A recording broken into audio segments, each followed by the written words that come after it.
There is a ship in the harbour. It has been there for 11 days.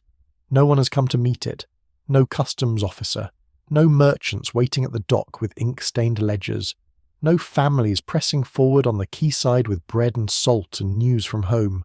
The harbour is full of ship. A dozen at least, their masts a bare winter forest above the waterline, and all of them arrived on schedule. All of them were boarded, searched, unloaded, and sent on their way. This one was not. This one stays where it anchored, out beyond the breakwater, just far enough that you have to squint to read the name painted on its stern. The men on the dock know the name anyway. They knew it before the ship appeared on the horizon. A fast cutter had come 3 days ahead, its captain rowing himself to the harbour master's steps with a sealed letter and a face the colour of old chalk. They know what is on that ship. They know because no one is moving on the deck. Not at sunrise, when the harbour fills with the sound of loading and the smell of tar and fish. Not at midday, when the sun makes the water bronze and the rigging throws long shadows across the planks.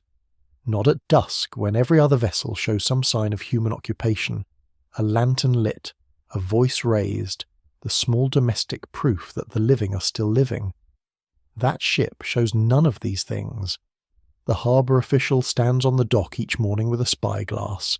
He has done this for 11 days. He counts the same things each time. He counts the limp shapes on the deck. He counts the ones that used to move and no longer do. He counts the lantern still burning, though no one has refilled it in days, which means it will go out soon, which means he will lose even that small proof that something aboard that ship is still in motion. He folds his spyglass. He goes home. He does not sleep. He has a name for this arithmetic. So do the merchants along the docks. So does the bishop, who has already ordered 3 extra masses this week, and who has stopped answering letters from Rome. So does the woman who sells apples at the harbour gate and who has moved her stall quietly to the far end of the market, farther from the water than she has ever set up in 30 years of trading. The name is familiar now in 1347, in the harbour of Messina, in the last warm weeks of October. It is familiar in Genoa. It will become familiar in Marseille, in Venice, in Pisa, in Barcelona, in every port town along the length of the Mediterranean coastline, where ships arrive with their holds full of silk and spice and amber and death. The name is the Black Death. But that is the name that history gave it. The people living through it use different words. Pestilence, the mortality, the great dying, the sickness that makes the body strange. And among sailors, men who had sailed from the ports of the Crimea, men who had carried the first infected bales of cloth from Caffa through the Bosphorus and south across the Aegean, among those men, the ones who were still alive and coherent enough to describe it, there was a simpler name. They called it the Black Water. Because when the swellings broke, when the lumps under the arm or at the groin or at the neck finally ruptured after days of building to the size of an egg, of an apple, of a child's fist, what came out of them was not blood, not entirely. It was something darker, something with the consistency of river mud and the colour of a bruise too deep to be seen from the surface. Black water, that was the phrase. That was the thing that told you the ship was done. Not the fever, not the cries, not even the silence. The black water. This is the story of those ships, not the story of the plague as a statistic. 1/3 of Europe's population, 50 million dead, the greatest demographic catastrophe in recorded human history. You have heard those numbers. You know them. They live in textbooks. They sit in the passive voice, in the third person, in the comfortable past tense. This is the story in the active voice, in the present tense. This is the story of the men who loaded those ships, the men who sailed them, the men who lay on the decks and could not rise.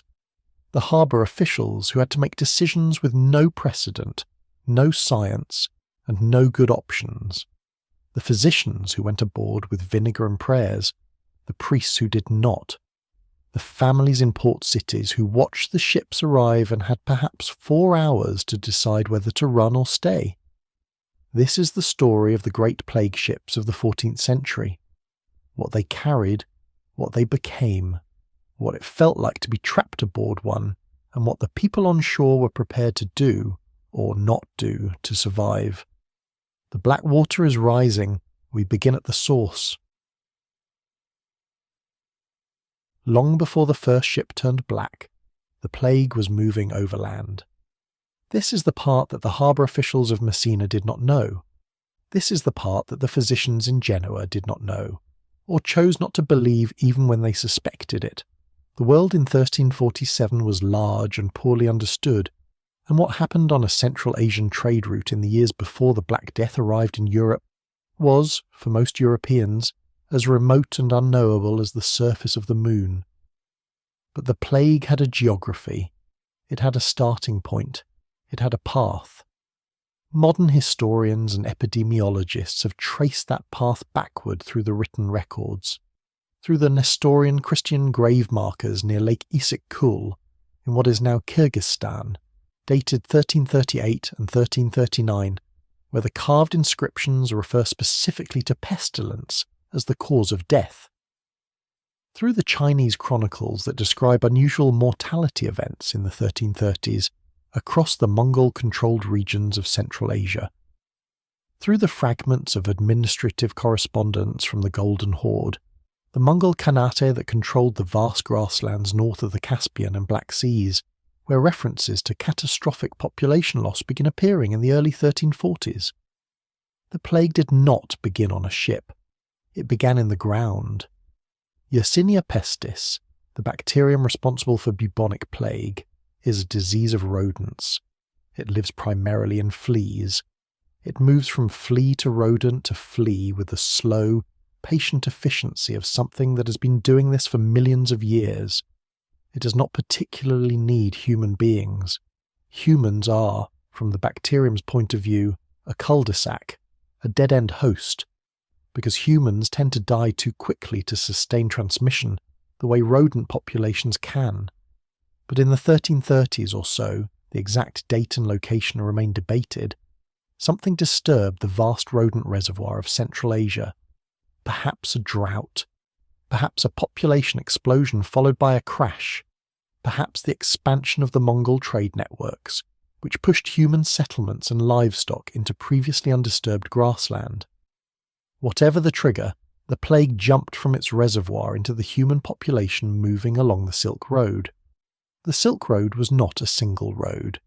It was a network of routes, some desert, some steppe, some mountain pass, connecting China and Central Asia to the Black Sea coast, and from there to the Mediterranean world. Along these routes moved silk, porcelain, spices, amber, slaves, horses, ideas, religions, and disease. The Mongol Empire, at its height in the 13th century, had made these routes safer and faster than they had ever been. The Pax Mongolica, historians call it, the Mongol Peace, an era of relatively stable trade across the length of Eurasia. The Pax Mongolica was also the mechanism by which bubonic plague moved west. It moved with the caravans. It moved in the fleas on the pelts that the merchants traded. It moved in the rats that followed every human settlement, every grain store, every ship's hold. It moved slowly at first, the rate of a walking camel, the rate of a Silk Road caravan making 20 or 30 kilometres a day across the steppe. But it moved continuously, and it moved west, and by the early 1340s it had reached the Crimean Peninsula, the northernmost arm of the Black Sea, where the Mongol Khanate of the Golden Horde maintained its authority over the trade routes that fed into the Black Sea ports. The port of Caffa, modern Feodosia, on the southern coast of Crimea, was where everything changed. Caffa was a Genoese colony, a trading post established by the Republic of Genoa in the 13th century, and ferociously defended ever since, because the Black Sea trade was worth fortunes in silk, fur, and slaves. The Mongols had besieged it before and failed. In 1343 they tried again, under Khan Yanabeg. This time they brought something new. The plague had reached the Mongol army. The accounts of what happened next come primarily from a Genoese notary named Gabriele de Mussis, who wrote an account of the plague's origin some years later. His account must be read with caution. De Mussi was not present at Caffa, and his narrative borrows the rhetorical conventions of medieval chronicle writing, which means it reaches for significance rather than precision. But the core of his story, that the Mongol forces, suffering catastrophic losses from plague within their own camp, began catapulting infected corpses over the walls of Caffa, is consistent with what is known about medieval siege tactics and has been referenced by multiple independent sources. Whether or not the corpse catapulting was the actual vector of transmission is less clear. The plague almost certainly entered Caffa through the rats and fleas that moved freely through any besieged city, regardless of what was being thrown over the walls, but what is clear is that by 1347, plague was inside Caffa, and inside Caffa were the Genoese merchants whose ships would carry it west. The merchants did what merchants always do. They left. They loaded their most valuable cargo and they sailed, because the alternative was dying behind the walls of a city that was already filling with the sick. They sailed south, through the Bosphorus, into the Aegean. Some stopped at Constantinople. Some went further. They were sick. Some of them knew it. Some of them did not yet know, because the plague has an incubation period of 2 to 6 days, and 2 to 6 days at sea is enough to reach the next port. By October 1347, 12 Genoese trading ships arrived in the harbour of Messina, Sicily. The harbour master who went to inspect them later described what he found. Most of the sailors dead or dying, their bodies covered in black swellings that oozed blood and pus, and from which came a smell that the chronicler compares with striking precision to rotting fruit mixed with something else, something without a name in the existing vocabulary of bad smells. The Sicilian authorities ordered the ships out of the harbour immediately. It was too late. The city of Caffa, in the late months of 1346 and into 1347, was experiencing the dual horror of siege, warfare and plague simultaneously. This was not a common combination. Medieval sieges were brutal, but they were also, in a paradoxical way, somewhat controlled. The attacker wanted to take the city, not destroy it. The defender wanted to outlast the attacker. The violence was purposeful, and its parameters were understood by both sides. There were conventions. There were even occasionally negotiations. The plague destroyed the conventions. In the Mongol camp outside Caffa's walls, the plague had been killing men for months. The Kipchak army of the Golden Horde, a formidable military force that had maintained this siege through an earlier failed attempt, was now being consumed from within. The chronicler Gabriele de Mussy wrote that the disease killed thousands of Mongols daily, and while this figure is certainly exaggerated in the manner of medieval chronicle writing, the general picture is consistent with what we know about plague mortality in dense military encampments, catastrophic. The Mongol command, Khanjana Beg, or his generals acting under his authority, faced the same impossible situation as the captains of the plague ships. An enemy that could not be attacked, in a space that could not be escaped, killing people in a way that had no precedent in the military tradition. Their response was to weaponize the problem. Inside the walls of Caffa, the Genoese colonists and their servants and allies were already suffering, not from plague, not yet. From the standard privations of siege warfare, food rationing, water management, the psychological toll of confinement and uncertainty. A siege city of the 14th century was a city of diminishing resources and escalating fear. The merchants who ran Caffa were practical people.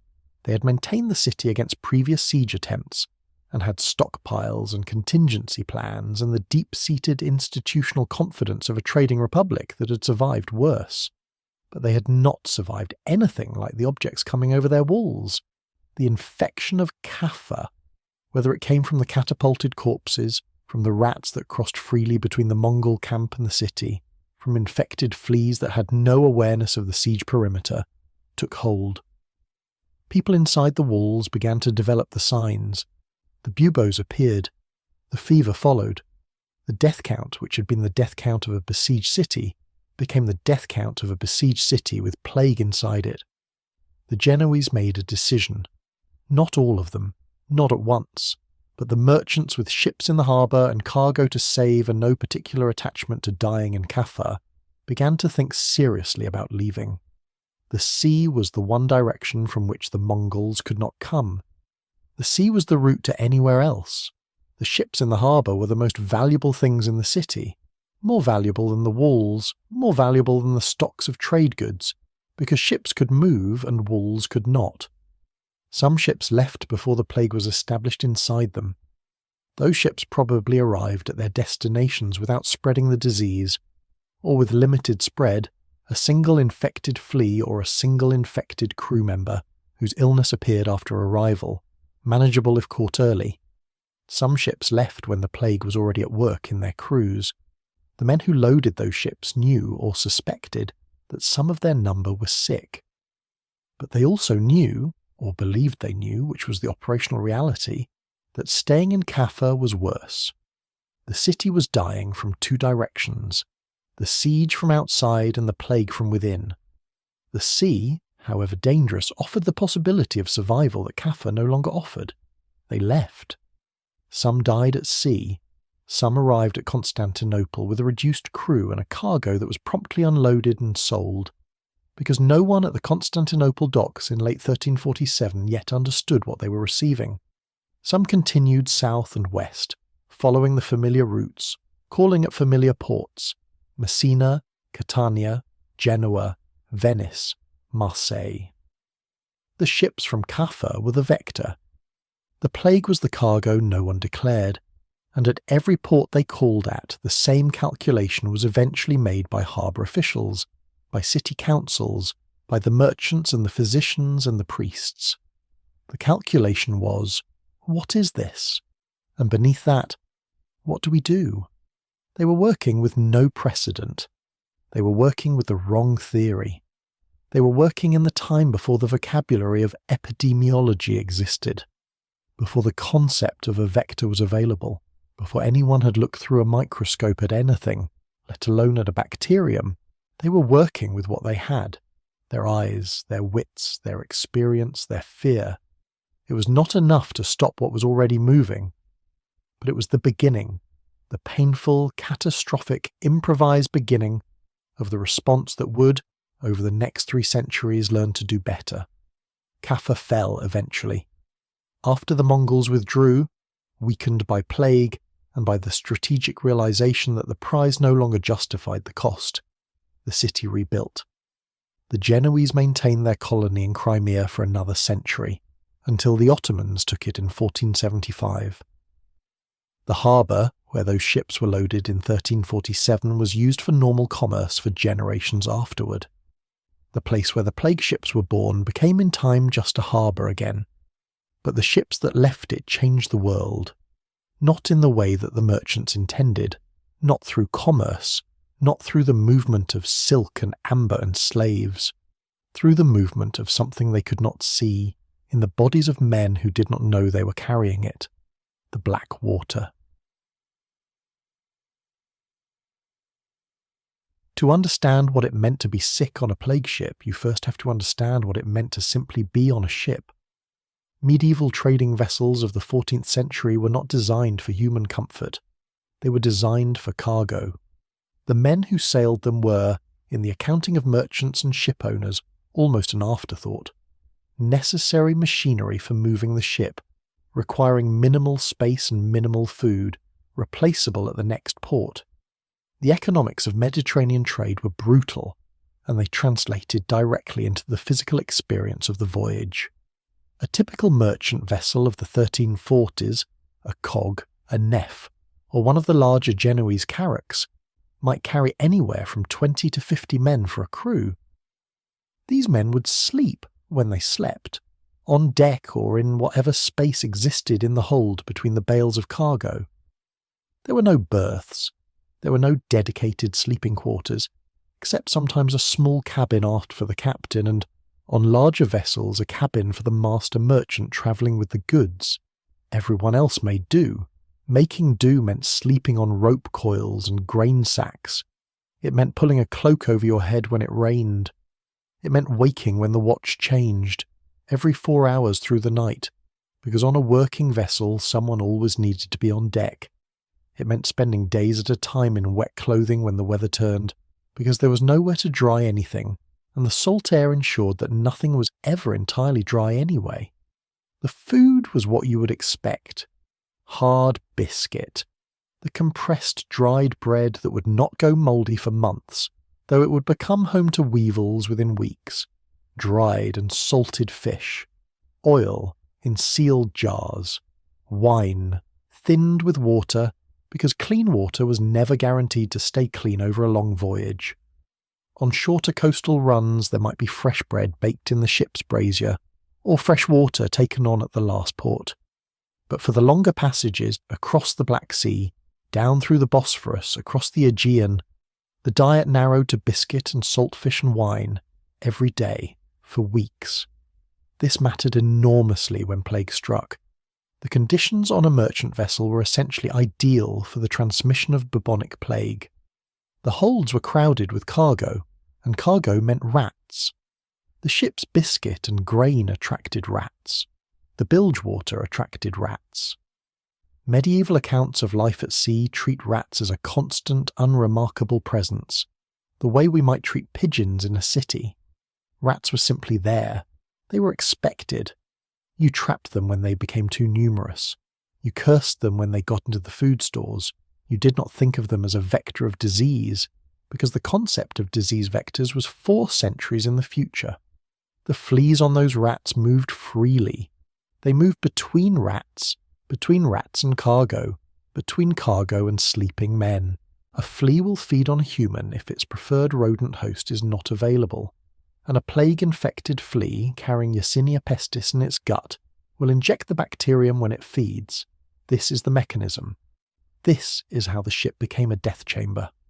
The sailor who was bitten might not notice. A flea bite is a flea bite. He scratched it. He went back to his work. He hauled rope and took his watch and ate his biscuit and drank his wine and went to sleep on his pile of rope coil. 2 days later, or 3 or 4, because the incubation period is variable, he noticed something unusual. A tenderness. Not pain exactly, not yet. A soreness under his arm, or at the groin, or at the side of his neck. He pressed his fingers against it and felt something there. Something dense and unfamiliar, like a knot of gristle under the skin. Still not alarming, not in those first hours. Men hurt themselves on ships constantly. They wrenched muscles and pulled tendons and bruised themselves against tackle. Soreness was normal. By the next morning it was not normal. The swelling, the bubo, had grown. The tender lump had become a mass the size of a walnut, and it was hot to the touch, and the skin over it had begun to discolour, not red exactly, but a deep bruised purple that seemed to emerge from below the skin rather than from the surface. And the fever had begun, not gradual, not subtle, the kind of fever that arrives fully formed, that hits the body like a blow, that takes a man who was on watch 3 hours ago and puts him on his back with shaking hands, and a pulse so fast and light that you could count it and not believe it. The other men noticed. They could not help but notice. The space was too small. The hold was too confined. They watched their shipmate go from functional to bedridden in a day. They watched the swelling under his arm grow larger, the size of an egg now, then the size of a fist. And they watched the discoloration spread, and they heard, through the thin planking of the hull, the sounds he made. Some of them had heard those sounds before, in Caffa, or in Constantinople, or in the smaller ports along the way. They knew what those sounds meant, but what do? You are at sea. There is no port within 2 days' sailing. There is no physician. There is no priest. There is no way off the ship and no way to put the sick man off it either, not without throwing him into the ocean, which some crews later admitted to doing, though they rarely admitted it in writing. You do what people do when they have no good options. You give the sick man water. You move his bedding slightly away from yours. You pray, if you're inclined to pray, which most 14th century sailors were. You watch the horizon for land, and you wonder, pressing your fingers cautiously to the sides of your neck in the privacy of the night watch, whether you feel anything there, any tenderness, any swelling, any beginning. Chapter 2 Expanded: The Ship's Hierarchy and the Social Order of Dying. Before the plague took hold, the ship was a social world with its own clear hierarchy, its own rules, its own economy of obligation and authority. At the top was the captain, the master, in the terminology of medieval maritime law. He was responsible for the ship and everything on it, including the lives of everyone aboard. His authority was absolute in the sense that no appeal from his decisions was possible at sea. What the captain said was what happened. This authority came not from personal charisma, but from law. Maritime law codified in the Consulat de Mar, the great compilation of Mediterranean maritime custom that governed shipping law across the entire sea. The captain could be sued, after the voyage, for negligence or misconduct. During it, he could not be overruled. Just below the captain in authority, though not in social standing, was the merchant, the factor or supercargo, the representative of the trading house or individual merchant whose goods filled the hold. The merchant had no command authority over the ship. He could not tell the captain where to sail or when to sail or how to handle the vessel, but he held a different kind of power. He owned the cargo, which was the economic reason for the voyage's existence. The captain got his ship home, the merchant got his goods to market. Their interests were usually aligned and occasionally were not. When the plague struck, this hierarchy warped almost immediately. The first question the captain faced when a crew member fell sick was, "Is this the plague?" The question was not as obvious as it sounds. Men fell sick at sea routinely. The diet of biscuit and salt fish was lacking in vitamins and caused scurvy on longer voyages.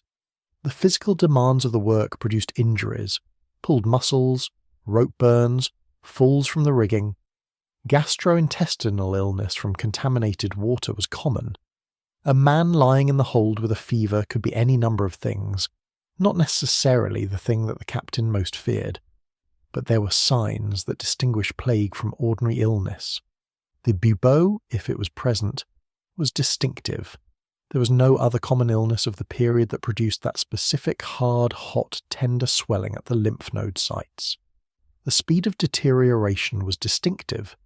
The fever's quality was distinctive, described by physicians who observed it as unlike ordinary fever, hotter, faster, more rapidly consuming, producing delirium in a man who had been functional 12 hours earlier. A captain who had been sailing the Black Sea routes in 1346 or 1347 had probably seen the plague before. He knew the signs, and if a man in his crew showed those signs, the captain faced an immediate cascade of decisions for which maritime law offered no specific guidance. Do you turn back toward the port you left? Perhaps 2 or 3 days sailing behind you. Do you head for the nearest land, any land, and hope for a harbour that will receive you? Do you continue toward your destination, because the cargo matters, because the merchant is insisting, because the ship's financial backers in Genoa or Venice will want an explanation for a diverted voyage, and the explanation, one of the crew was sick, will not satisfy them? Do you quarantine the sick man within the ship? Move him to the bow or the stern, create what separation you can in a space too small for real separation? Do you throw the sick man overboard while he is still alive, on the grounds that he will die regardless, and his remaining aboard will kill everyone else? This is not a hypothetical. There are documented cases of sick men being thrown from plague ships. The fact that they are documented in the context of legal proceedings suggests that survivors brought charges afterward, which means the practice was known and contested. Do you pray? Most captains probably prayed. They also probably made practical decisions, because practical decisions and prayer were not, in the medieval worldview, mutually exclusive. The captain of a ship in the 14th century was a religious man operating in a material world that required material solutions alongside spiritual ones. The practical decisions available were limited. You could not cure the sick man. You could not guarantee the safety of the rest of the crew. You could try to minimize contact between the sick and the well, which was imperfectly understood in its rationale, but which some captains attempted regardless, driven by observation rather than theory. You could continue sailing because staying in one place in the open sea was worse than moving, and because motion implied agency, implied that you were still in control of something. You sailed on, and in the hold below you, the plague worked on its own timeline, indifferent to yours. The hierarchy of the ship, captain above, merchant beside him, crew below, simplified as the dying took people from their positions. By the time a plague ship arrived in port with 3 survivors out of 27, the hierarchy was gone. There was no captain, and no merchant, and no ordinary crew. There were only 3 people who were still alive, each of them occupying a role determined not by rank or contract, but by the simple fact of continuing to breathe. The man who died first, who was he? The youngest, the oldest, the one who was closest to the first sick man, the one who was furthest away? The chronicles do not say. The records do not say. The harbour official's report counting 3 survivors at the rail does not say. But someone died first, and that is when the count began. The men on the plague ships were devout. This is not a generalization or an assumption. It is a statement about the religious culture of 14th century Mediterranean sailors, which was intense, specific, and deeply integrated into the practical routines of life at sea. Sailors prayed before a voyage. They prayed at sea, at specific hours, in specific forms. They carried religious objects, small icons, relics, blessed cords, as protection against the particular dangers of the maritime life.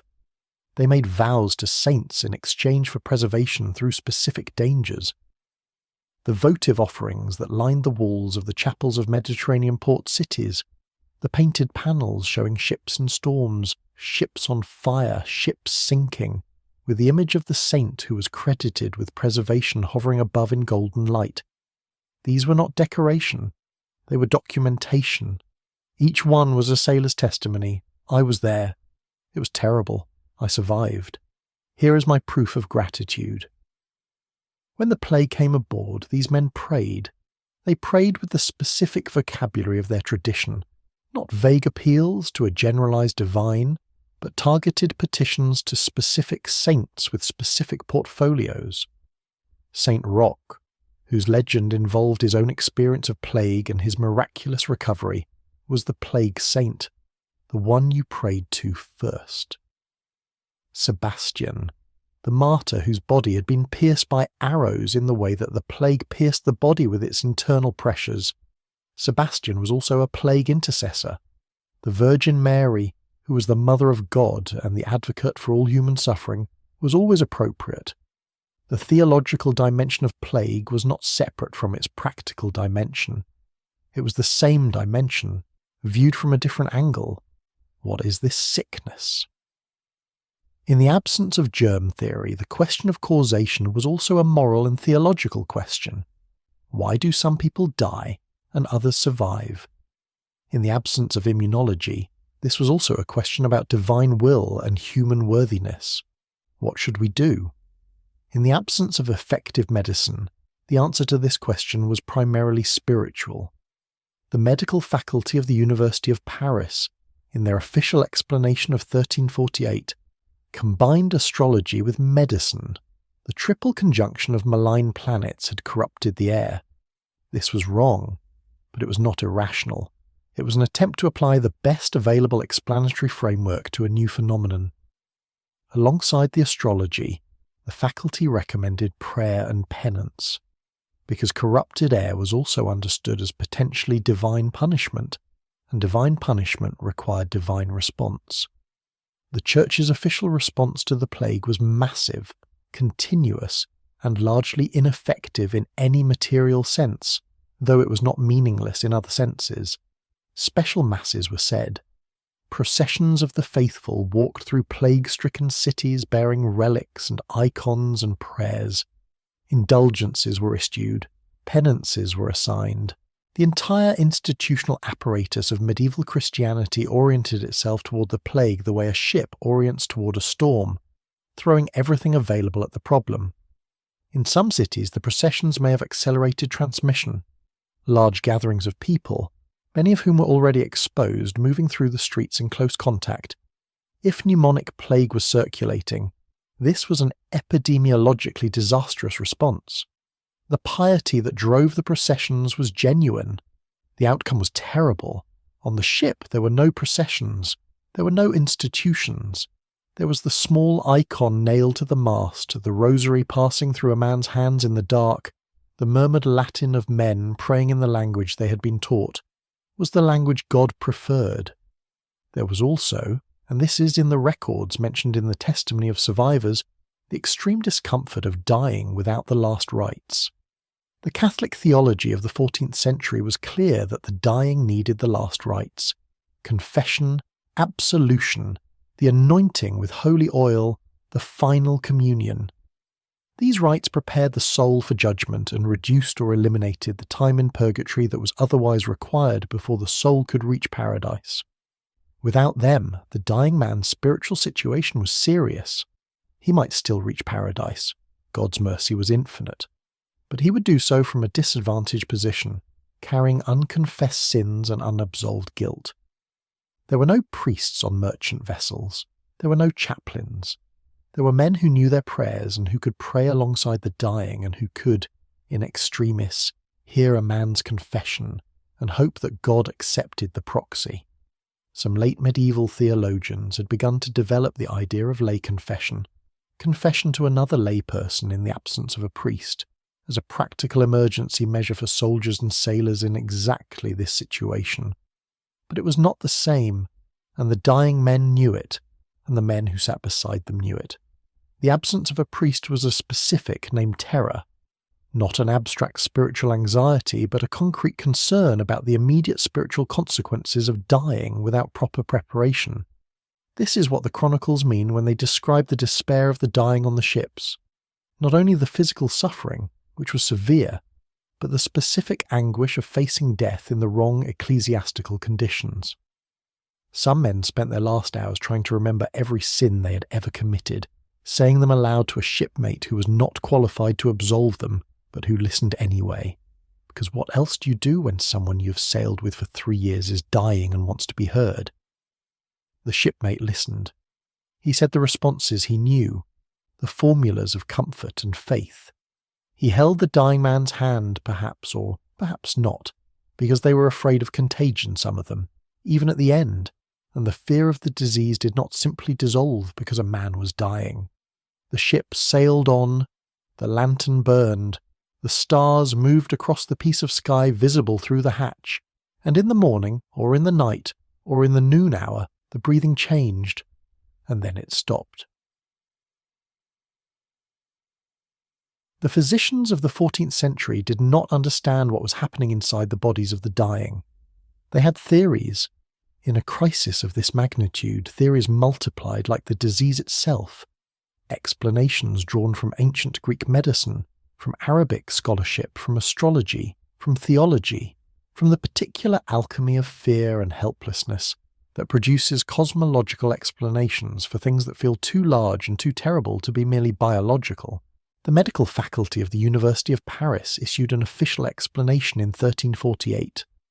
A triple conjunction of Saturn, Jupiter, and Mars in Aquarius in 1345 had corrupted the air, producing a miasma, a malign atmospheric condition that caused disease when inhaled. This was not laziness or superstition. This was the best available science. But what was actually happening inside the body was this. Yersinia pistis is a bacterium that has evolved to evade the human immune system with extraordinary efficiency. When an infected flea bites a human host, it injects the bacteria, sometimes just a few hundred cells, directly under the skin. The bacteria move through the lymphatic system, which is the body's infection-fighting highway, and they move toward the nearest lymph node, and here is where their evolutionary cleverness becomes catastrophic for the host. Lymph nodes are filtering stations. They catch foreign materials and pathogens, concentrate them, and trigger an immune response. Under normal circumstances, this is exactly what you want. But Yersinia pestis has developed mechanisms to suppress and evade the immune response. It injects proteins into the immune cells trying to destroy it. It builds a capsule around itself that the body's defences cannot easily breach. It replicates rapidly inside the very cells designed to kill it. The result is a runaway infection at the lymph node. The node swells massively as immune cells pour in and die. The surrounding tissue becomes inflamed, hot, and exquisitely tender. This is the bubo, named from the Greek for groin, because the groin is the most common site since the lower limbs are the most common site of flea bites. But buboes also form in the armpit and the neck, depending on where the flea bit. A bubo in the 14th century was a death sentence with a specific timetable. In most cases, you had between 3 and 7 days.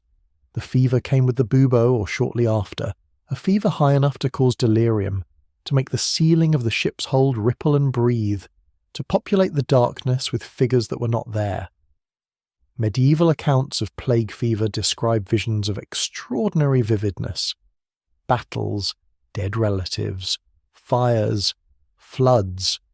The brain, running at temperatures it was not designed to sustain, produced hallucinations as a symptom, and those hallucinations were interpreted by the devout men and women of the 14th century as either divine communication or demonic torment, depending on their content. The pain was extraordinary. Not the generalized ache of fever, but specific, concentrated, radiating agony from the bubo site, as if something was pressing from inside with increasing force. Because something was.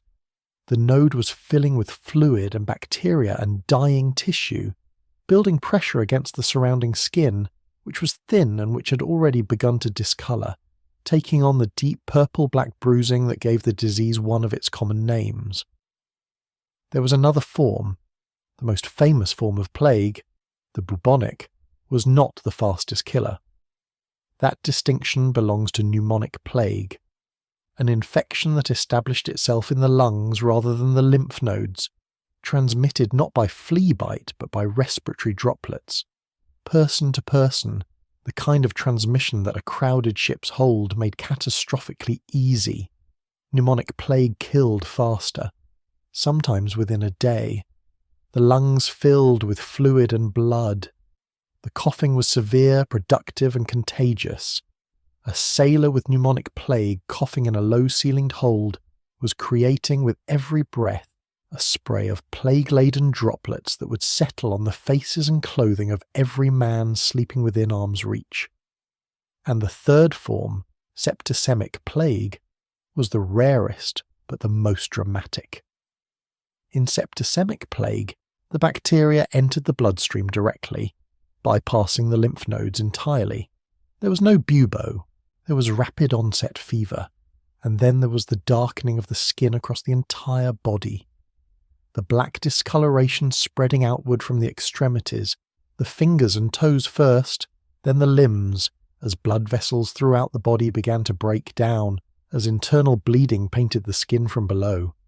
This is where the name comes from, not the buboes, the septicemic patients, the Black Death.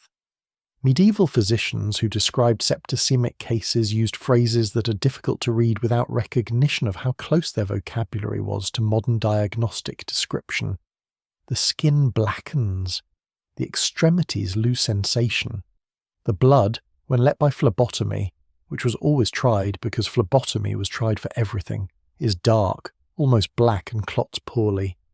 The patient does not cry out because they are too weak. They lie with their eyes half open. They die within hours, on a ship, surrounded by people who cannot leave. The physicians who encountered these ships, who rowed out to them, or who were brought aboard by the few surviving crew members too weak to resist the ladder, or who stood at the dock and tried to assess from a distance what they were looking at. These men faced a situation for which nothing in their training had prepared them. They had Avicenna's Canon of Medicine, the great Arabic medical encyclopedia, that was the standard reference across the Mediterranean world. They had Galen. They had the accumulated clinical experience of generations of physicians who had managed epidemics before. outbreaks of smallpox, of typhus, of dysentery, of influenza. Nothing in any of that literature told them what this was. Nothing in any of it told them how to stop it. They had one tool, one intervention, one thing they could do that they believed, based on experience and theory both, might help. They could quarantine the ship. The word quarantine comes from the Italian quarantina giorni, 40 days. The 40 days were not, at first, derived from any scientific calculation about the incubation or progression of disease. They came from theology, from the 40 days of the flood, from the 40 years of Exodus, from the 40 days of Christ's fasting in the desert. 40 was the number of purification and trial. It was the number that meant not yet. Not until this time has passed, and what needs to happen has happened. The theology and the epidemiology arrived at roughly the same answer, though for entirely different reasons. Venice was not the first city to impose isolation on arriving vessels. Ragusa, modern Dubrovnik, established a 30-day isolation period in 1377, which was later extended to 40. But Venice codified the practice into what became, over the following centuries, the most sophisticated public health administrative system in medieval and early modern Europe. By 1403, Venice had established a dedicated quarantine island, the Lazaretto Vecchio in the Venetian lagoon, where arriving ships could be detained and examined, and where the sick could be isolated from the healthy. The creation of that island is one of the most consequential administrative decisions in the history of public health, but the island came later. In 1347, in the first chaotic months of the plague's arrival in the Mediterranean, the response was less organised and more desperate. Messina, receiving the first infected fleet in October 1347, simply expelled the ships from the harbour. This was not quarantine in any organised sense. It was panic, and it may have made things worse because the expelled ships went elsewhere. They went to Catania and to other Sicilian ports, and the plague went with them. Genoa, receiving infected vessels in late 1347, did much the same, ordered the ships back out to sea, which at least was honest about its priorities but did nothing to contain the spread. It was the cities that thought harder about the problem, or that had more time to think because they received news of the plague slightly later and could observe what had happened to others before the ships arrived at their own docks, that developed something more sophisticated. What they developed was based on a simple observation. Some people who were exposed to plague survived. Some people who were on plague ships survived. The disease was terrible, but it was not universally fatal. Something about the passage of time seemed to matter. If you could determine how much time was needed, how long a person needed to be observed before you could be confident they were not going to develop the disease, you could make decisions about who was safe to let into the city and who was not. This is the intellectual foundation of quarantine.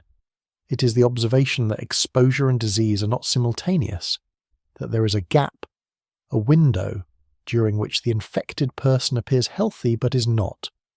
Hold them through that window. Observe them. If they do not develop disease, release them. If they do, keep them isolated. The practice of quarantine worked. Not perfectly, not immediately, not without tremendous suffering for the people held in the quarantine stations. But it worked. The systematic application of quarantine, along with the eventual understanding that the disease was spreading through trade routes and not through air alone, contributed to the containment of plague outbreaks in subsequent centuries. The Great Pandemic of 1347-1353 was catastrophic, precisely because no functional quarantine system existed when it arrived. The plague killed between 75 and 200 million people across Eurasia. When subsequent plague outbreaks occurred, and they occurred regularly for the next 4 centuries, they were smaller, more contained, partly because the quarantine systems developed in the aftermath of the Black Death were in place. But in 1347, the system was still being invented, in real time, by people watching their cities die. And meanwhile, the ships were still out there, anchored in the harbour or turned away from it, drifting on the open sea, carrying the sick and the dying and the dead and the handful of survivors, too frightened to go ashore and too desperate not to try. What happened on those ships in the days and weeks after the plague took hold?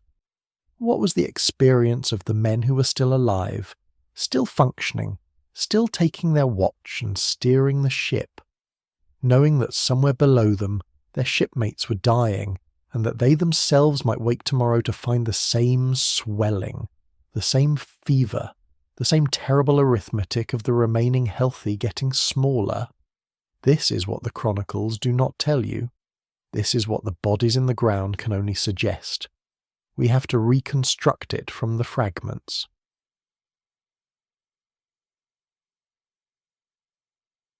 The plague arrived at different ports at different times, and the responses varied dramatically. Messina, Sicily, October 1347. Messina was the first. This matters, because being first means having no example to follow, no precedent to invoke, no survivor accounts from other cities about what worked and what did not. The harbour officials of Messina were genuinely encountering something new. The 12 Genoese ships that arrived in Messina's harbour in October 1347 were not the first ships from the eastern Mediterranean that season. The harbour was accustomed to the Genoese trade. The ships from the Black Sea routes brought silk and furs and amber through the Straits of Messina regularly. The Messina Harbour Authority had seen these ships before. They had a routine. The routine broke almost immediately when the first official approached the ships. The accounts describe what he found. Men dead or dying at their posts covered in black swellings, the smell, the silence. The detail that one chronicler specifies of the cargo apparently untouched. The goods still in the hold, still bound and labelled, worth significant money. Nobody had gone into the hold to move the cargo because there was nobody left to go. The Messina authorities summoned the city's ruler. The Sicilian crown was in its complicated Aragonese period, and a decision was made rapidly. The ships would be expelled from the harbour. No one could come ashore. The ships would leave. The ships left, or some of them did. And as they left, the contagion stayed. The scholars and chroniclers who wrote about Messina in the immediate aftermath described a city that was overtaken within days. The speed was extraordinary, even by the plague's own standards. Messina was densely populated, closely built, accustomed to maritime traffic, and had no experience with isolation protocols because isolation protocols did not yet exist. The disease moved through the city's neighbourhoods with the efficiency of fire through dry wood. Genoa, November 1347. Genoa had warning. Not sufficient warning.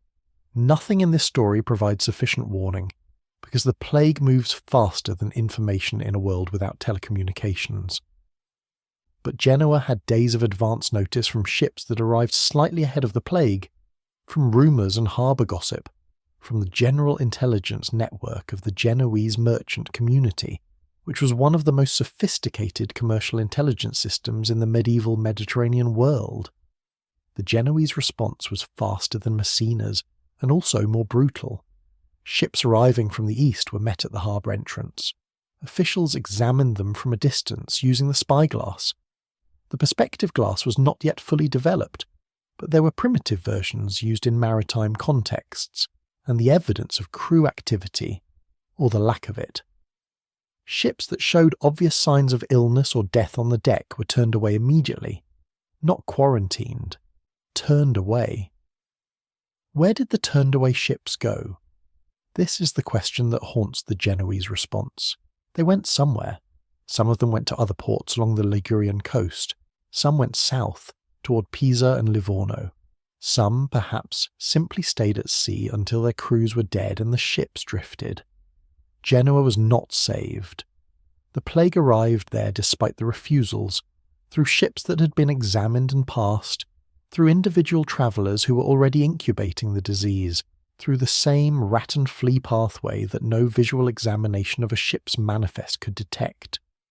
Genoa lost somewhere between 1/4 and 1/3 of its population in the first wave, but the speed of the Genoese response, the fact that some ships were turned away within days of the first cases, that the city's health authorities were at least attempting to manage the harbour before the epidemic was fully established, may have reduced the severity of the initial impact.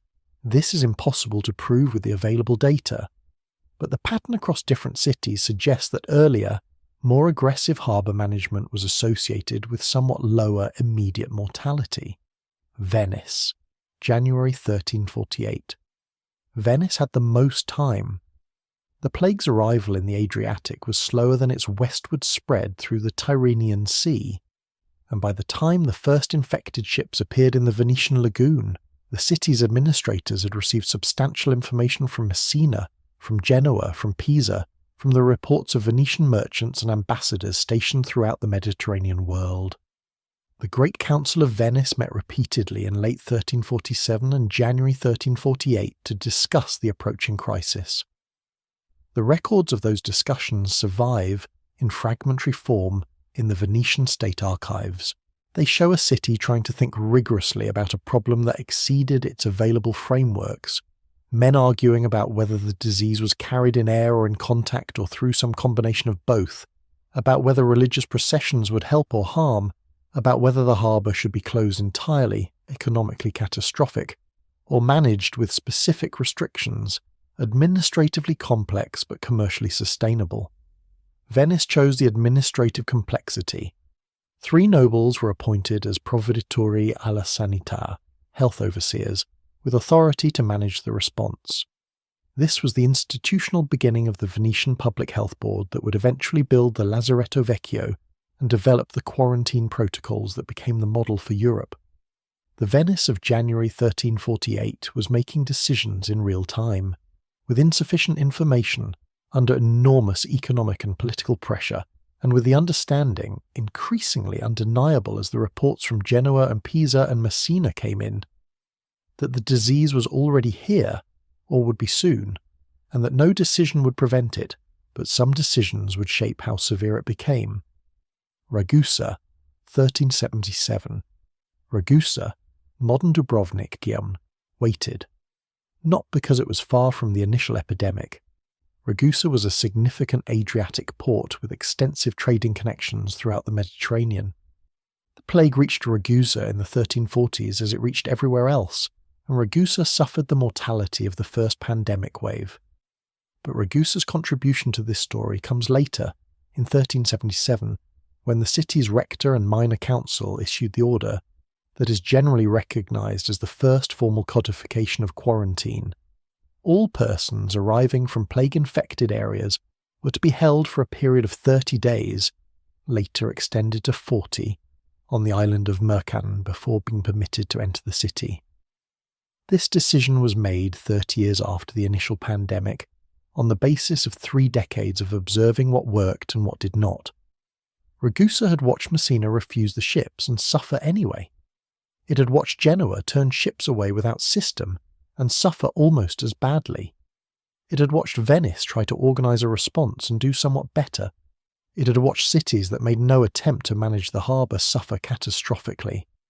And from all this watching, it had distilled a principle: time is the variable, not the quality of examination, not the spiritual state of the arriving sailors, not the aromatic herbs in the customs official's mask.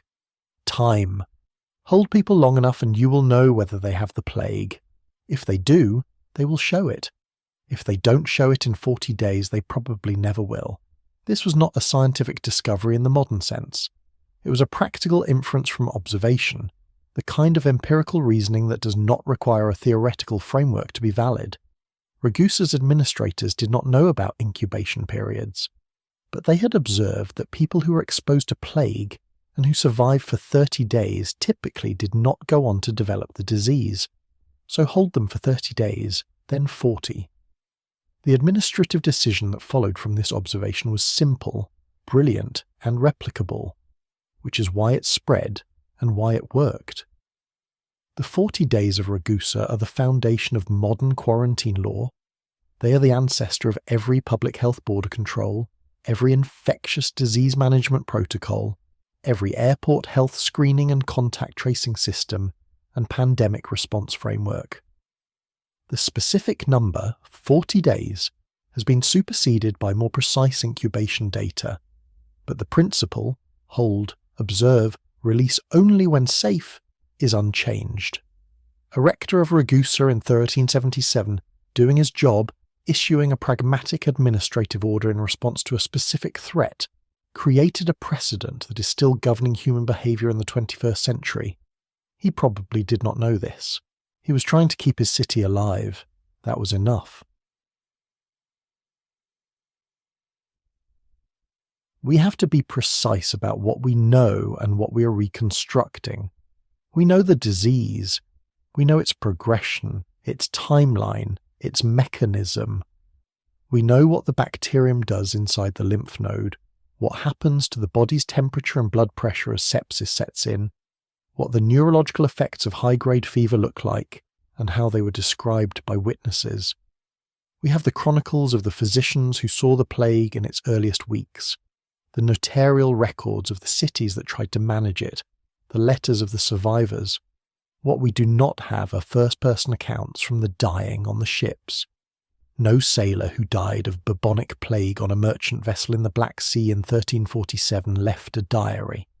The literacy rate among merchant sailors of that period was low.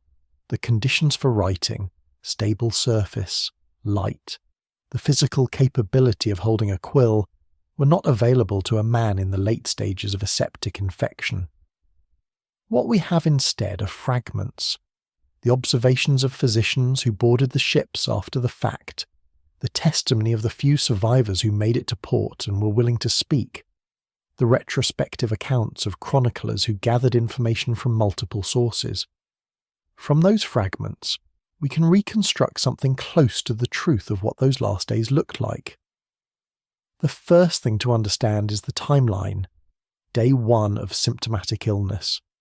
The bubo is tender and palpable, but not yet dramatically swollen. The fever is present, a significant fever, 39 or 40 degrees Celsius, the kind that makes you feel wrong, that makes the back of your eyes ache and the world seems slightly displaced from where it should be. You know something is happening to you. You are not yet unable to function. Some men, in this early stage, continued to work. A sailor who was going to die in 4 days might have hauled rope and taken his watch the day before. Day 2. The fever intensifies. The bubo swells visibly overnight. The pain at the site is severe and getting worse. You cannot lie on the side of the bubo, cannot put your arm down fully if it is in the armpit, cannot turn your neck easily if it is at the throat. The fever produces vivid, disorienting dreams, not quite hallucinations in the waking sense, but a kind of interference pattern between sleep and consciousness, where the boundary between the two becomes uncertain. Day 2 is when the healthy men begin to move away, not dramatically, not all at once, but the distance between the sick man's sleeping space and everyone else's increases. Small adjustments. A bedroll moved a few feet further down the hold. The shared water ladle set a little further away than usual. The watch shifts reorganised so that the sick man's bunkmate takes the middle watch alone rather than the end watch alongside him. This is not cowardice. This is the rational behaviour of people in a situation with no good options. They could not leave the ship. They could not separate the sick from the well by any significant distance. The ship was simply not large enough. But they could create symbolic distance. They could perform separation. It probably saved very few of them, because the fleas were already in their clothing and the pneumonic particles were already in the air. But it gave them something to do, which was important, because what they could not do was wait without doing anything. Day 3. The fever is at its peak.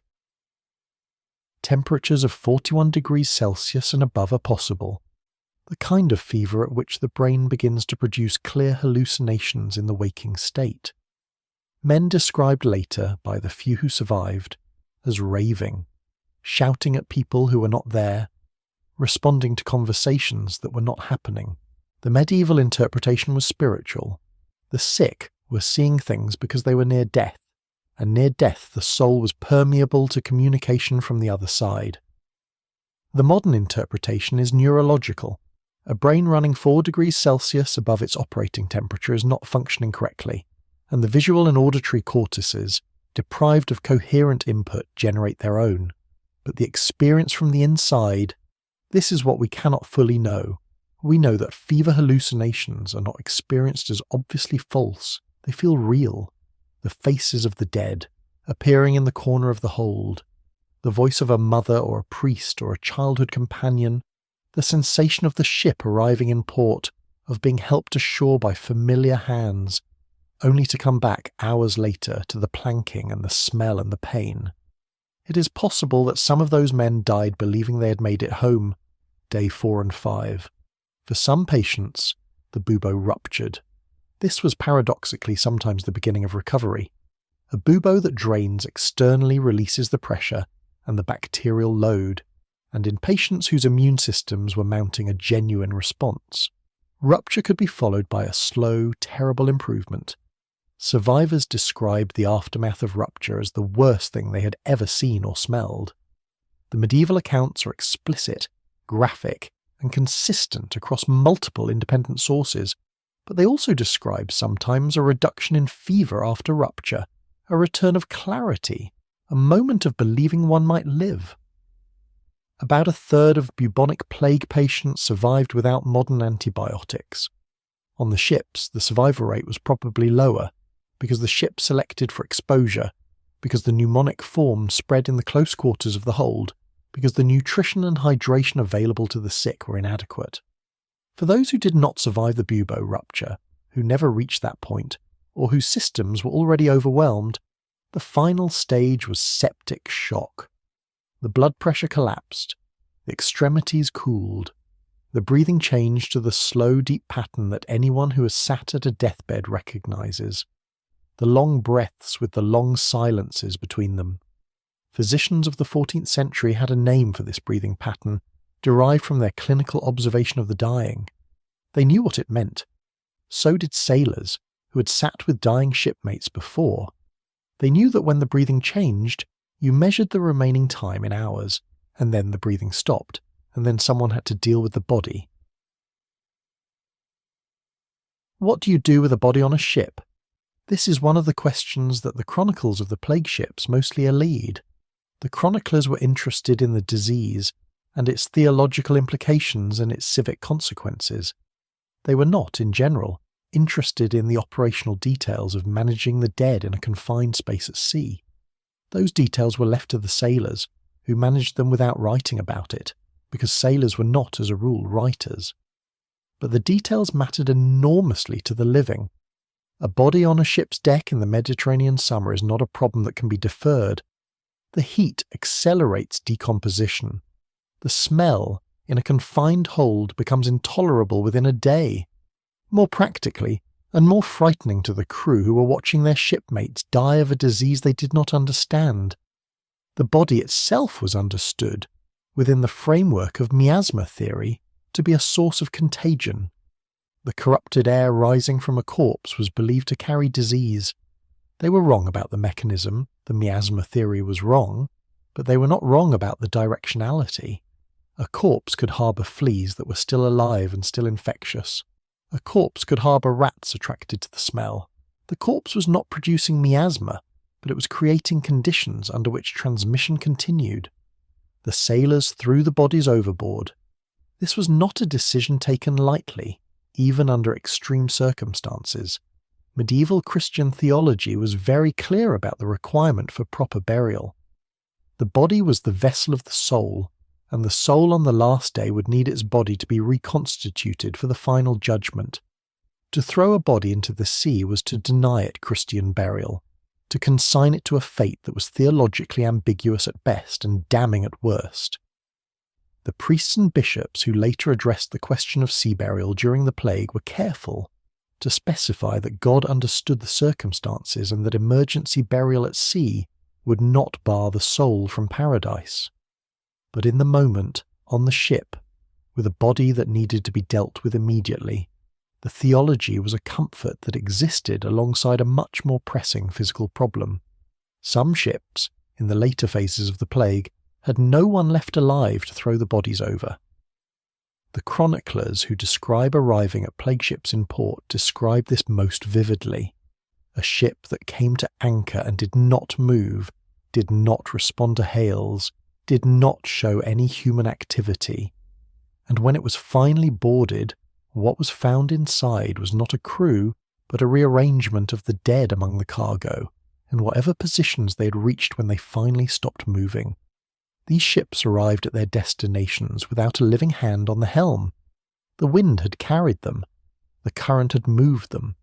The rigging had been set for the prevailing weather before the last sailor died, and the ship had continued on its heading without him. This is not a metaphor, and it is not an embellishment. Medieval accounts from multiple ports describe exactly this. Ships arriving or being found at sea with no living crew aboard. There is a category of ship in medieval Italian port records called simply La Nave della Morte, the ship of the dead. Harbour officials developed protocols for dealing with these vessels, because they arrived often enough to require protocols. Do not approach without protective measures. If approach is necessary, wear a mask soaked in vinegar and aromatic herbs. Do not touch anything with bare hands. If there are living survivors aboard, bring them to the quarantine station first. Examine the bodies later. The quarantine station at Lazaretto Vecchio received, over the years of the plague's recurrence, thousands of people who had been pulled from such ships. Many of them were already sick when they arrived. Some recovered. Many did not. But the experience of being on one of those ships, alive, functional, watching the dead accumulate and unable to change the fact of the ship's continued movement through waters that had no knowledge of what was happening aboard. This is one of the strangest and most extreme human experiences that the medieval world produced. Imagine it. You have been at sea for 8 days. You were a crew of 27.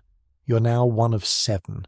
You have thrown the others overboard, one by one, wrapping them in canvas when there was canvas left, then in their own cloaks when the canvas ran out. You have continued sailing, because the alternative is to drift, and drifting means dying more slowly and with less control. You know the port you're heading for. You do not know if they will let you in. You're not sick, not yet. You check yourself in the morning and in the evening with the precision of a physician and the terror of a man doing his own diagnosis. You press your fingers to the lymph nodes under your jaw. You check the armpit. You press at the groin and try to remain objective about what you feel. Every morning you are grateful and terrified in equal measure that you feel nothing there. Because the men who are gone, the 20 who are gone, they felt nothing there too until they did. The ship sails on. The wind fills the sail. The hull moves through water that does not care what it's carrying. You watch the horizon for land. The city officials of the Mediterranean ports in 1347 and 1348 faced a set of decisions that had no precedent, no established procedure, and no scientific framework adequate to the reality they were managing. They had to make choices quickly, in public, in front of populations that were simultaneously demanding protection and demanding the continuation of the trade that kept them alive. They had to balance the immediate economic necessity of the harbour. Ships brought food and goods and wealth, and without them cities could starve, against the possibility that those ships were carrying something that would kill more people than starvation would. They had to make those decisions without germ theory, without epidemiology, without any framework more sophisticated than the last city that let those ships dock is now full of the dying. Some cities made better decisions than others. The quality of their decision-making and whether it was fast enough determined how many of their citizens survived the first wave. Venice, as noted, developed the most sophisticated response over time. But even Venice's early response in 1347 was reactive and inadequate. The city's first measures were religious: fasting, processions, prayers, requests for divine intervention, These were not irrational responses. They were the responses of a culture that understood disease as divine punishment and sought to address it through the mechanism of divine placation. They did not work for the obvious reason that Yersinia pestis does not respond to theological intervention. But alongside the religious measures, Venetian officials were also taking practical steps. They sent physicians to examine arriving ships. They established reporting requirements for shipmasters. Captains had to report any deaths that occurred during the voyage. They began, by late 1347 and into 1348, experimenting with isolation of arriving vessels. The physician Nicephorus Gregorus, observing from Constantinople, wrote that the plague spread through contact, through touching infected persons and objects. This was not universally accepted, but it was the observation that pointed toward quarantine rather than spiritual intervention. Ragusa, modern Dubrovnik, then a wealthy trading republic on the Dalmatian coast, took the most dramatic early step. In 1377, the rector of Ragusa issued an order that ships arriving from known plague areas must anchor at a designated offshore island for 30 days before their crews were permitted to enter the city. This was later extended to 40 days. 30 days. 40 days. Quarantina giorni. The logic was sound even without germ theory. If you hold someone long enough, anyone who is going to develop the disease will have done so. Anyone who remains healthy after 40 days is probably not going to develop plague from this exposure. The science was wrong in its mechanism, miasma versus bacterium, but right in its operational conclusion. The practical experience of quarantine on these early island stations was its own form of ordeal. The conditions were basic. The food supplied by boats from the mainland at a distance was adequate but not generous. The boredom was extreme. Men who had been sailors all their adult lives, men accustomed to the physical demands and continuous occupation of a life at sea, were confined to a small island with nothing to do but wait. And the psychological pressure was extraordinary. Every morning you woke up and you checked yourself. The same process as on the ship, but now with the additional knowledge that if you found something, if the tenderness was there, if the fever began, you would not be going ashore. You would be moved to the sick ward. You would receive the inadequate care available. You would be tended by the island's physician, a man who had been exposed to plague patients before, and who wore his aromatic mask and his gloves and his long robe, and who said his prayers before entering the sick ward, and who had, by this point in the epidemic, developed a kind of careful clinical numbness that was the only way to keep functioning in his role. Some of the men in quarantine had been exposed on the ship and would develop plague despite the island. They were the ones who discovered the swelling in those early days, the ones who were moved quickly to the separated ward and who went through their illness while their healthier former shipmates watched from a distance, calculating privately, how many more days do I have to stay healthy before they let me go? 38 days. Then they went home to their families, or 37, or 33, or 31. Each morning the number changed. Each morning it was smaller, and each morning the meaning of that shrinking number was both reassuring. You are probably going to be fine, and terrifying. You're almost certainly going to be fine, but you have thought that about other people before, on this very island, in this very quarantine, and some of them were moved to the sick ward on day 34.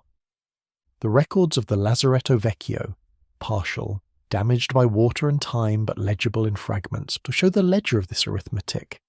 Names, ship of origin, date of arrival, date of release, or name, ship, date, outcome, died, date of death. Some of the names appear twice. A sailor released from one quarantine who returned months later on another ship, went through the process again, was released again. A man who survived the quarantine once went back to sea, and came back to the island for a second 40 days with the calm resignation of a man who has accepted that this is now part of his professional life.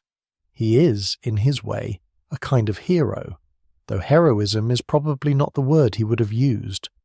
The word he might have used is simpler: luck.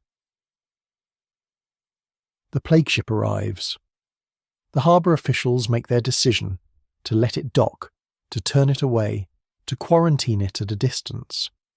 Whatever that decision, the city on shore has approximately 24 to 72 hours before it begins to understand what the ship has brought. The transmission is not instantaneous. The plague does not leap from ship to shore in a single moment. It moves through the same pathways it has always used. Flees from rats from ship's holds to dock warehouses, flees from infected people to the next person who sits too close. There is a window, a short one, but a real one, between the arrival of the ship and the first cases in the city. In that window, decisions happen that cannot be undone. The merchant who bought infected cargo and had it moved to his warehouse. The customs official who inspected the ship and went home to his family afterward. The dock worker who helped unload and noticed a flea bite on his ankle that evening, which he scratched and forgot about. All of them were already carrying the future inside them. Within a week of the ship's arrival, the city knew. It knew not through official announcement. The city councils were slow to acknowledge what they were seeing, for the obvious reason that acknowledging a plague outbreak would create panic and collapse commerce, both of which were catastrophic in their own right. It knew through the informal networks of communication that have always been faster than official channels. The whisper at the well, the conversation between neighbours at the window, the servant who had heard from another servant who had heard from a dock worker. The disease was here. The rumours confirmed it. The bodies being moved in the streets, there were more of them than usual, moved earlier than usual, moved with a quality of urgency that was different from the ordinary management of the dead, confirmed it. The city began to reorganise itself around survival. Some people left. Flight was the option that the educated and the wealthy could exercise most readily. They had houses outside the city, or relatives in the countryside who would receive them, or simply the resources to move themselves and their households to somewhere less dense, less connected to the trade routes that were clearly the source of the infection. Boccaccio in the Decameron describes the wealthy of Florence leaving for country villas. He also describes, with wry precision, the variety of behaviours among those who stayed. Some who stayed became intensely devout. More church attendance, more prayer, more charitable giving, more deliberate attention to the requirements of faith. Some became intensely hedonistic. Eat, drink, spend the money now, because tomorrow you may be dead and the money will be useless. Some became completely withdrawn, shutting themselves in their houses, admitting no one, trying to seal themselves off from the world outside.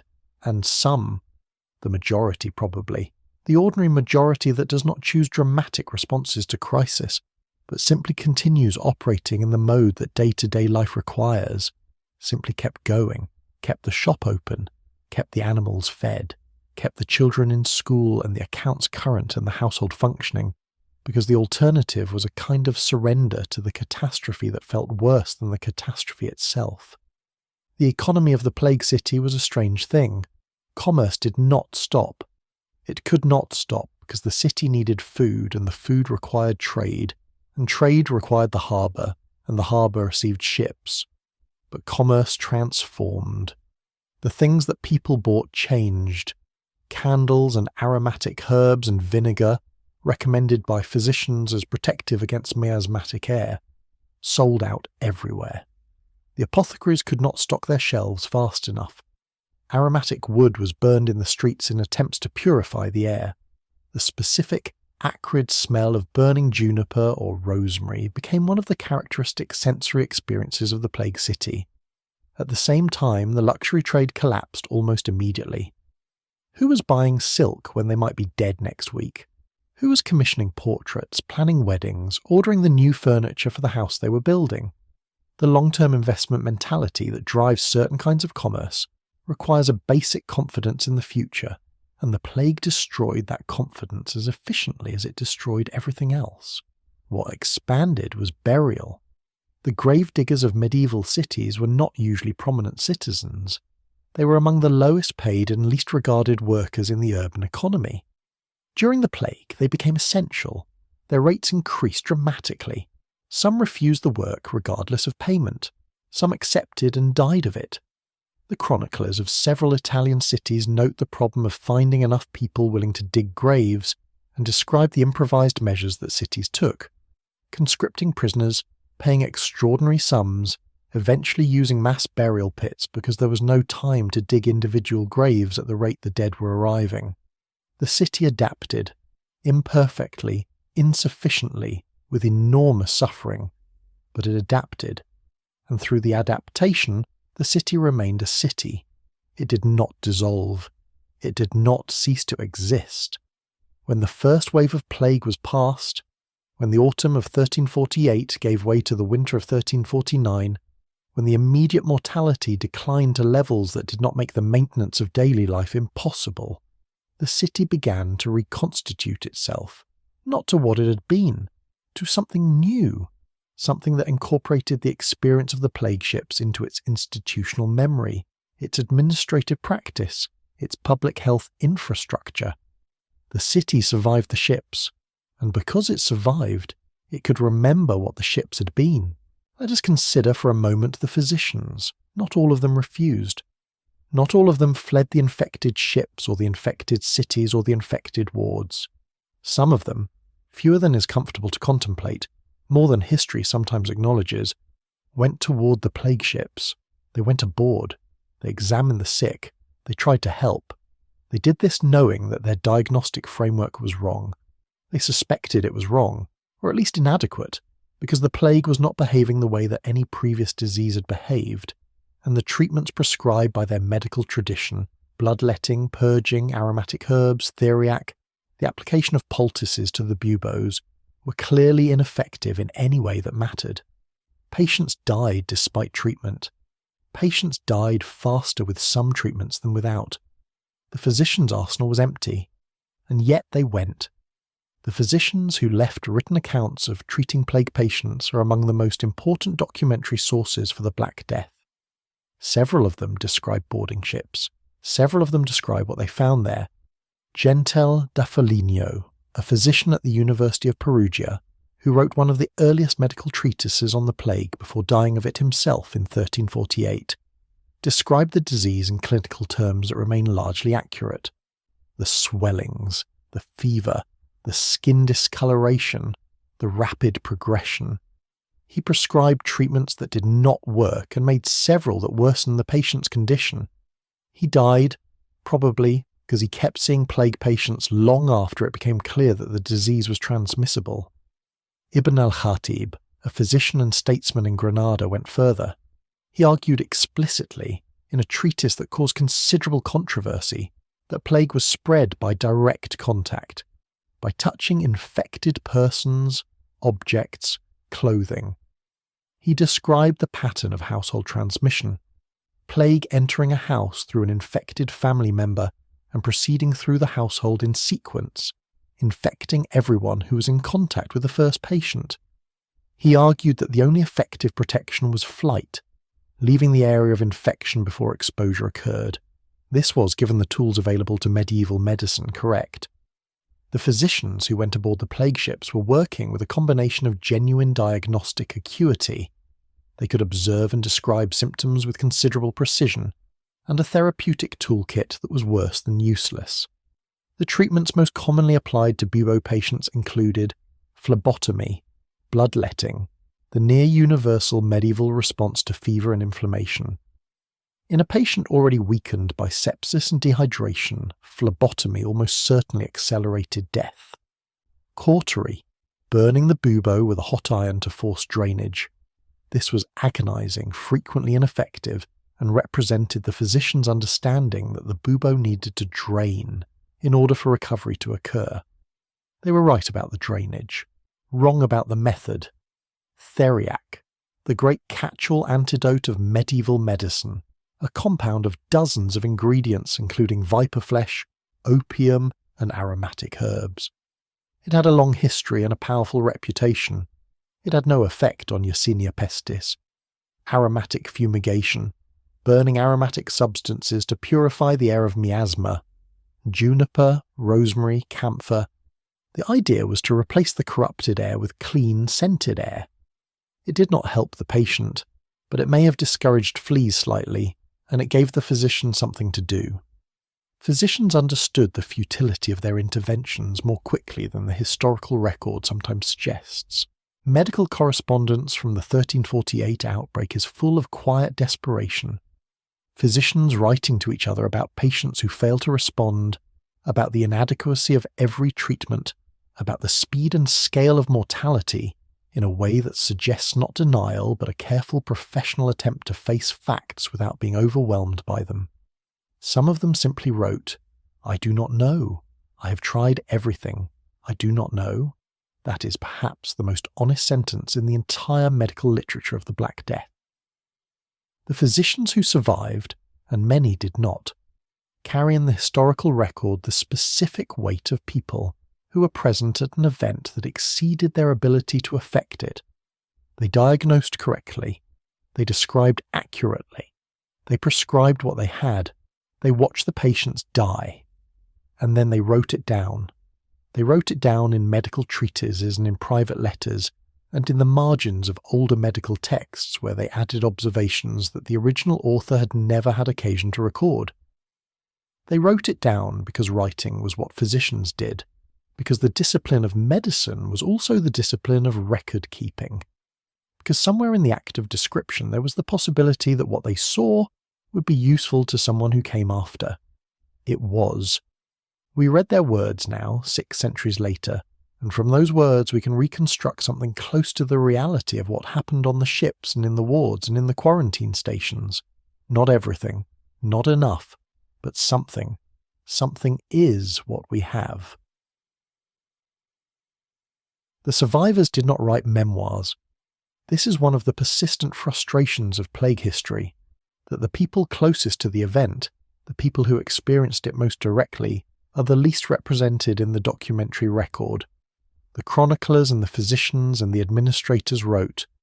The sailors and the dock workers and the merchants who survived plague on a ship and eventually made it back to their families, these people generally did not write, but they talked. We know this because the chroniclers who wrote about the plague describe conversations with survivors. Boccaccio, in the introduction to the Decameron, describes his own observations of the plague in Florence in 1348, but he also describes what he's been told by others. The anonymous chronicler of the plague in Siena describes speaking with men who had been on ships. The notarial records of various Italian city-states include depositions and testimony from people who survived plague events and were required, by various administrative procedures, to describe what had happened to them. From these sources, and from the physical and epidemiological evidence, we can reconstruct something of what survival looked like, and what it felt like. The first thing survivors reported was a physical diminishment that persisted for weeks or months after recovery. Those who survived bubonic plague, whose buboes had drained and whose fevers had broken, described a period of profound exhaustion unlike anything they had previously experienced. Not the tiredness of hard work or a long voyage, but a deep constitutional depletion, as if the body had consumed something essential during the illness and had not yet replenished it. They could not eat at first, or they could eat only very little, and specific things. Broth, bread softened in water, fresh fruit when available. The appetite came back slowly, over days and then weeks, and with it a gradual return of strength. But survivors consistently described feeling fragile for a long time after apparent recovery.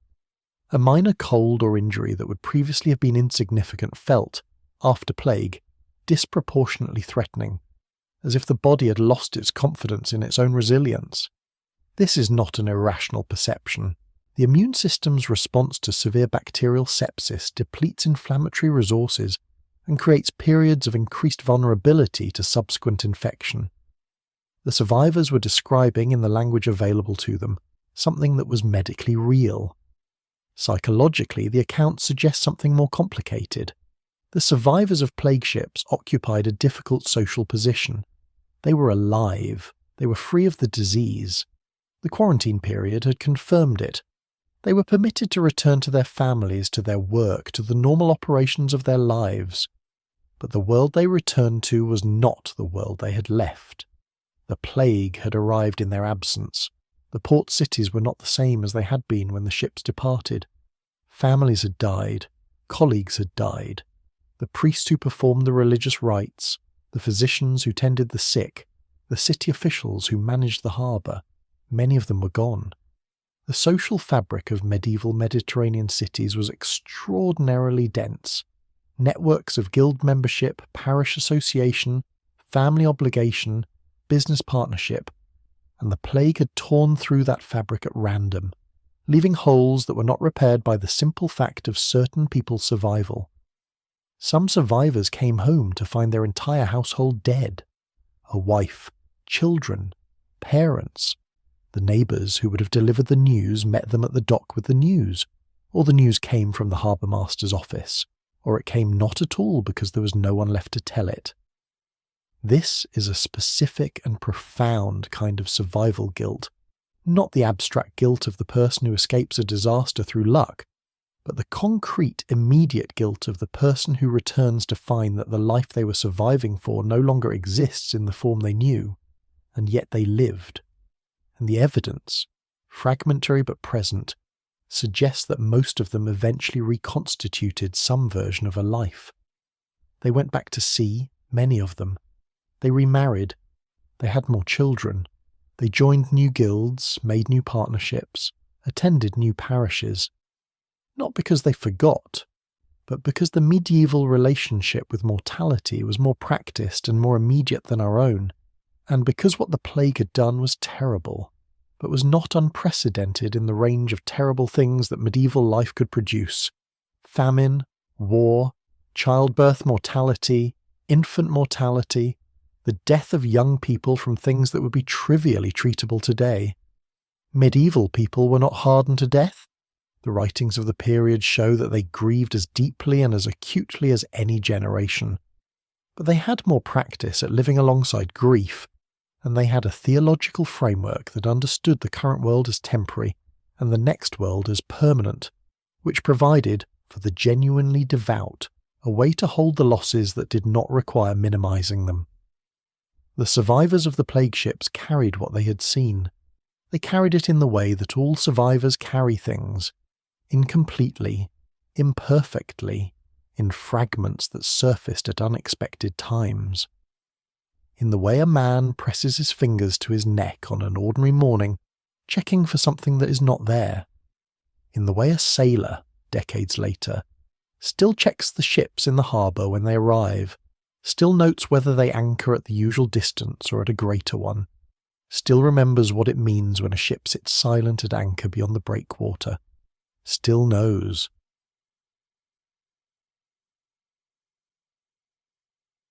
The plague did not stay on the ships. This seems obvious now. It was not entirely obvious to the people living through it, who continued, even as the disease moved inland, to conceptualize it as a coastal and maritime problem, a disease of sailors and ports, something that came from the water and might, with sufficient effort, be kept away from the inland cities. It could not be kept. The ships had already done their work, not just by arriving at the ports with infected cargo and crew, but by providing the mechanism for the plague's explosive entry into densely populated coastal cities, from which it spread by road and river in every direction. From Messina, which received the first infected fleet in October 1347, the plague reached Catania before the Sicilian authorities understood what they were dealing with. From Catania it spread to Syracuse, to Agrigento, across the island. By January 1348 it was in mainland Italy. From Genoa, which received infected ships from Caffa in late 1347, the plague spread east toward Milan and west toward the French coast. From Venice it moved north through the Po Valley and the Alpine passes toward Germany and beyond. Marseille received plague from ships arriving in late 1347. From Marseille it moved north through the Rhône Valley with terrifying speed. The speed of river commerce, the speed of the merchant boats that moved goods up and down France's great river network. By spring 1348 it was in Lyon. By summer it was in Paris.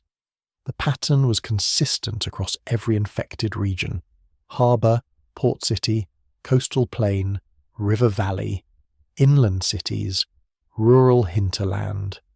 Following trade routes, following roads, following the same networks that carried goods and ideas and culture and everything else that medieval civilization depended on. The same infrastructure that had made the medieval Mediterranean the most prosperous region in the world was now delivering death to every corner of it with the same efficiency it had previously delivered silk. The speed of the plague's movement across Europe was extraordinary. From Sicily in October 1347 to England by the summer of 1348, less than a year. From the Mediterranean ports to the Baltic coast by 1350. From the southwestern tip of Europe to its northeastern edge in 3 years. No disease in recorded history had moved faster across such a large geographic area. The death toll remains one of the most argued over questions in demographic history, because the records are incomplete and the baseline populations are uncertain. The most widely accepted modern estimates suggest that the Black Death killed between 30 and 60% of Europe's population, a range that is so wide because the variation between regions was enormous. Some areas lost 70 or 80% of their population. Some, for reasons still not entirely understood, lost very little. 50 million people, perhaps 75 million, perhaps more. These numbers are large enough to be abstract. The human mind cannot genuinely process 50 million individual deaths. It processes them as a concept, a category, a number on a page. The reality of those deaths was 50 million individual instances of what happened on the plague ships.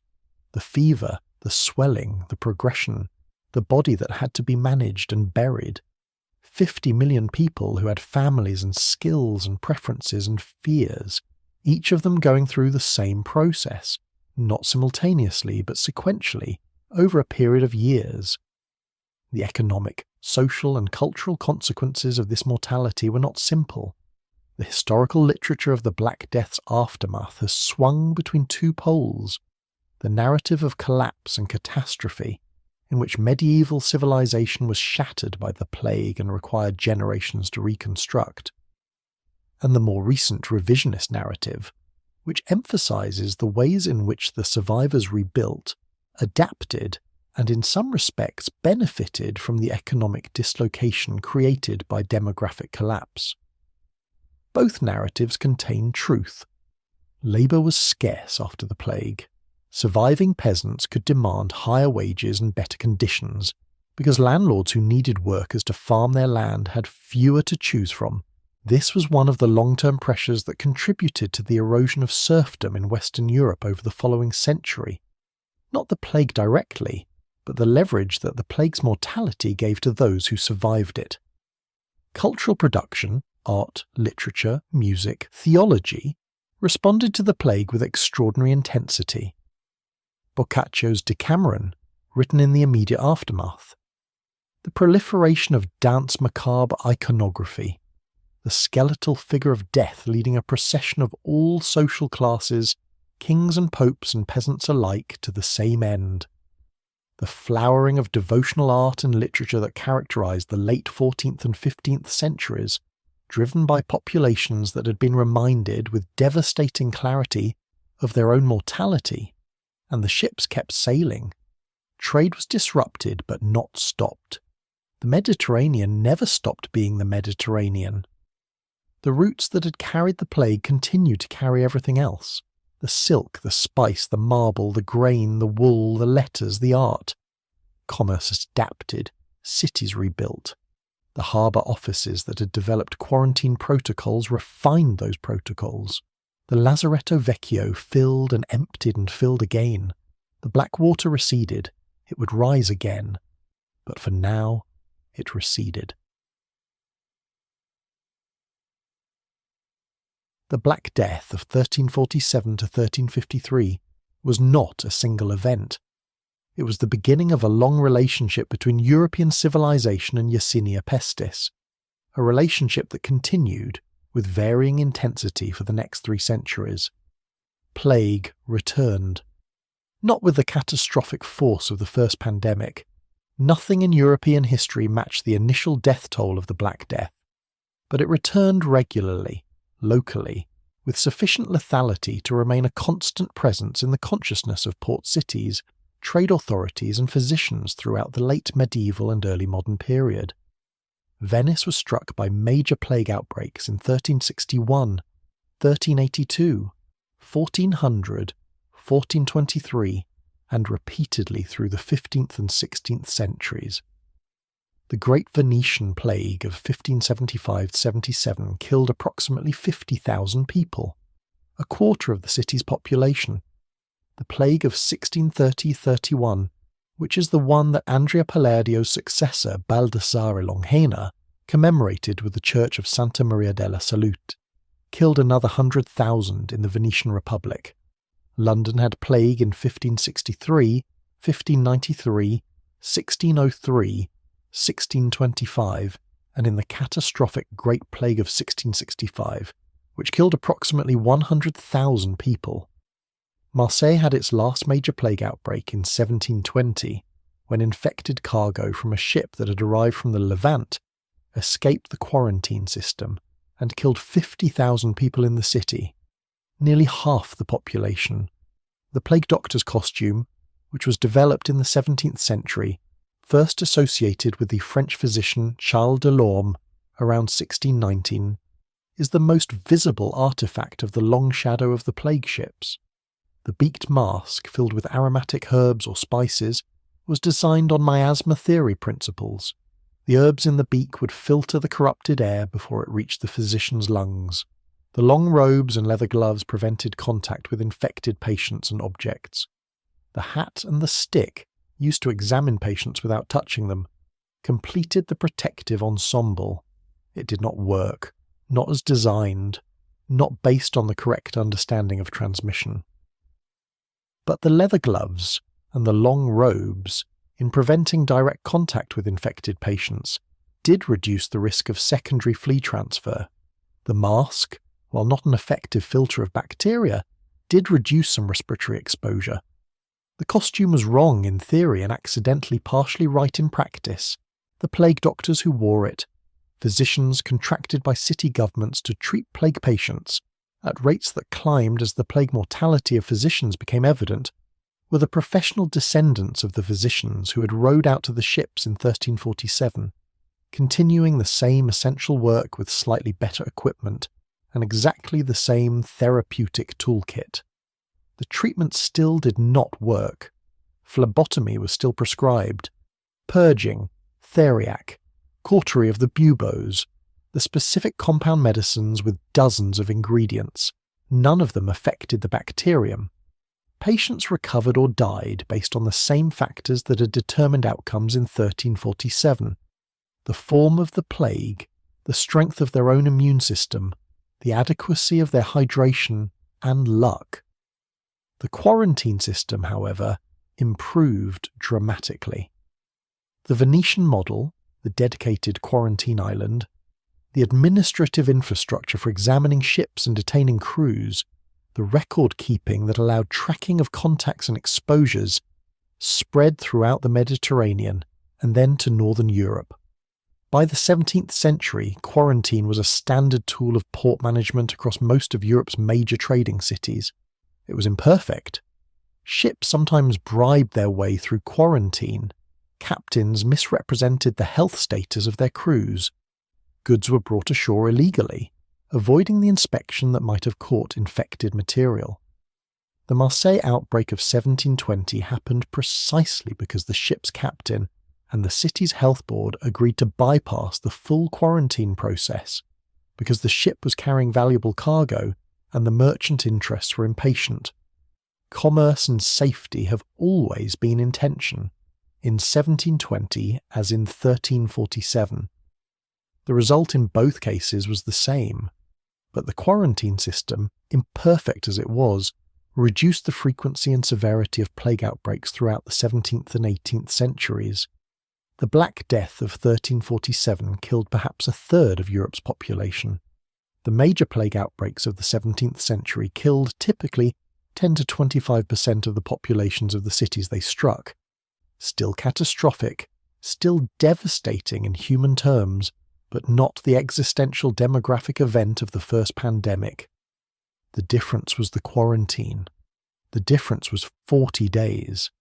The plague ships of 1347, the ships from Caffa, the ships that arrived at Messina with their silent crews and their dark cargo, had created, through their arrival, the conditions under which European civilization invented modern public health.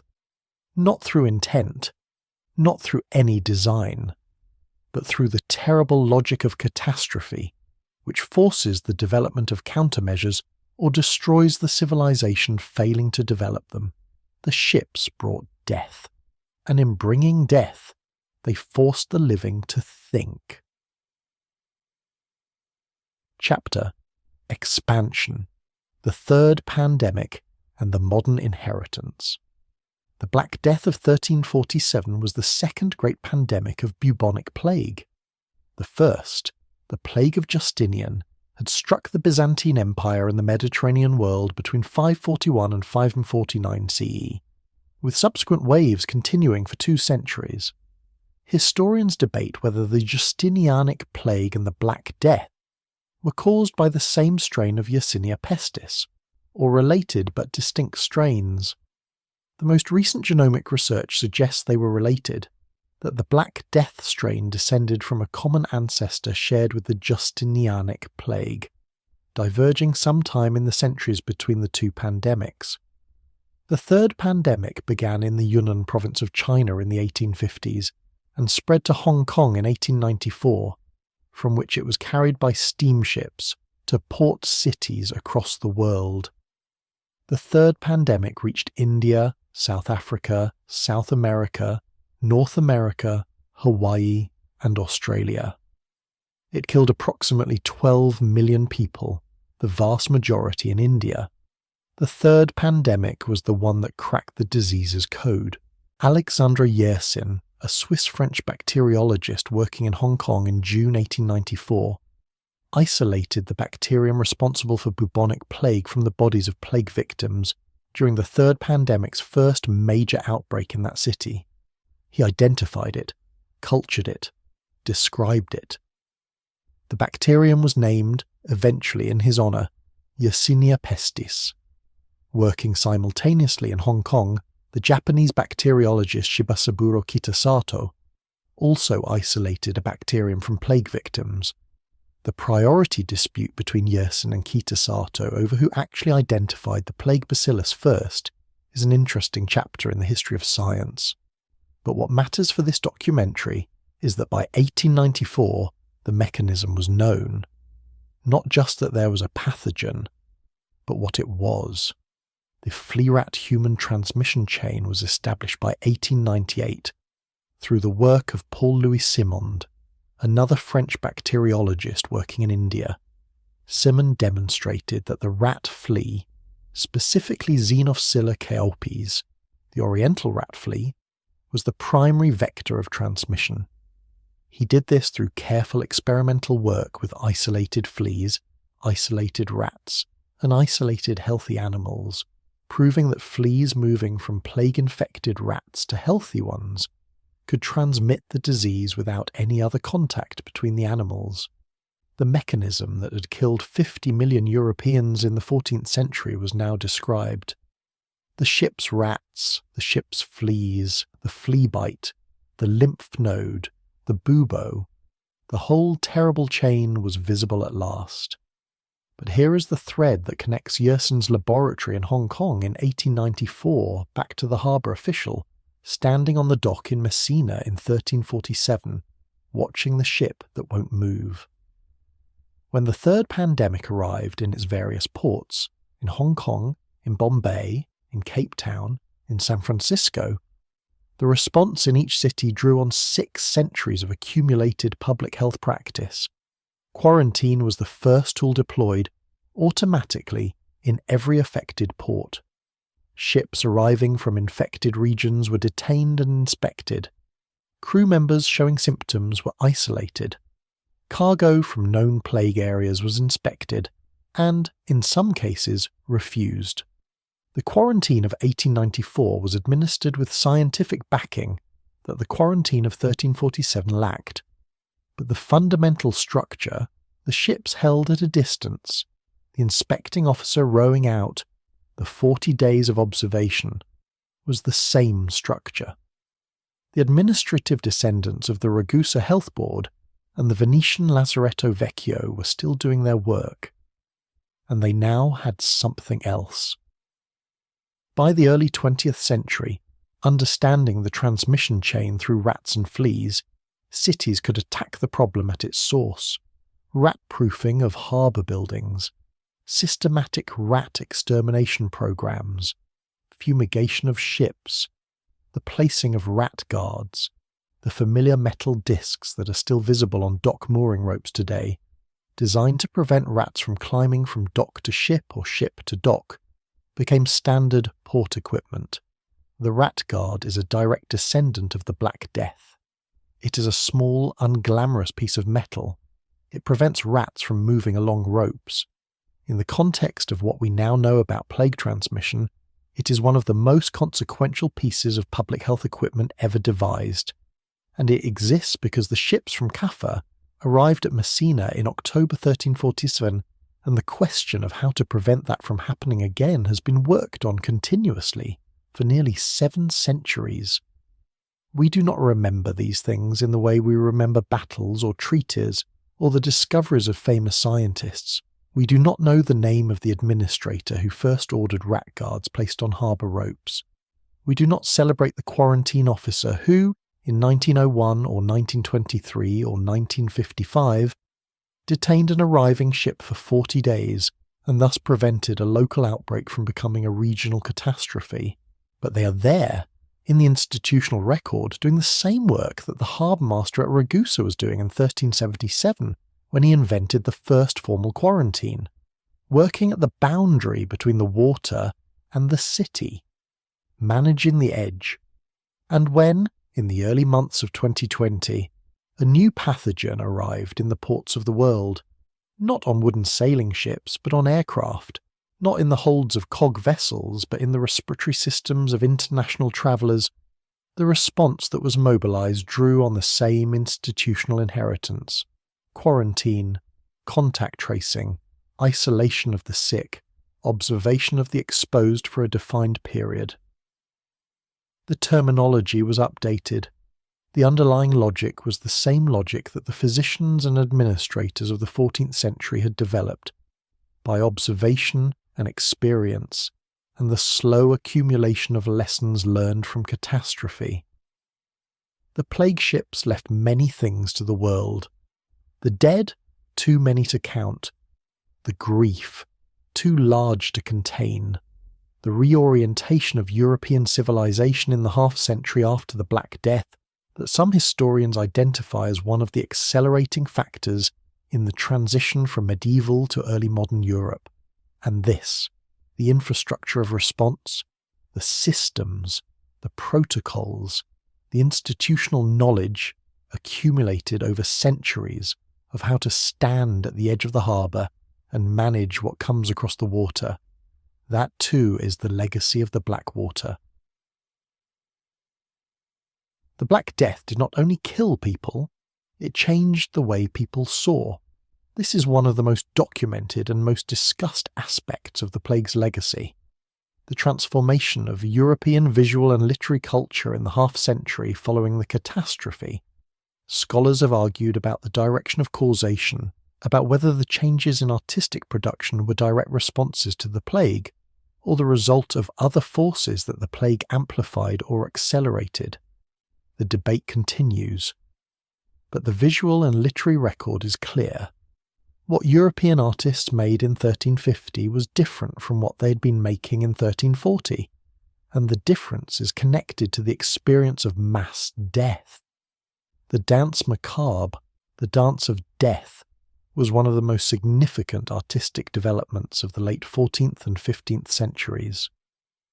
The image of a procession of the living being led to death by a personified skeleton became one of the dominant visual metaphors of post-plague Europe. It appeared in frescoes on church and charnel house walls across France, Germany, England and Italy.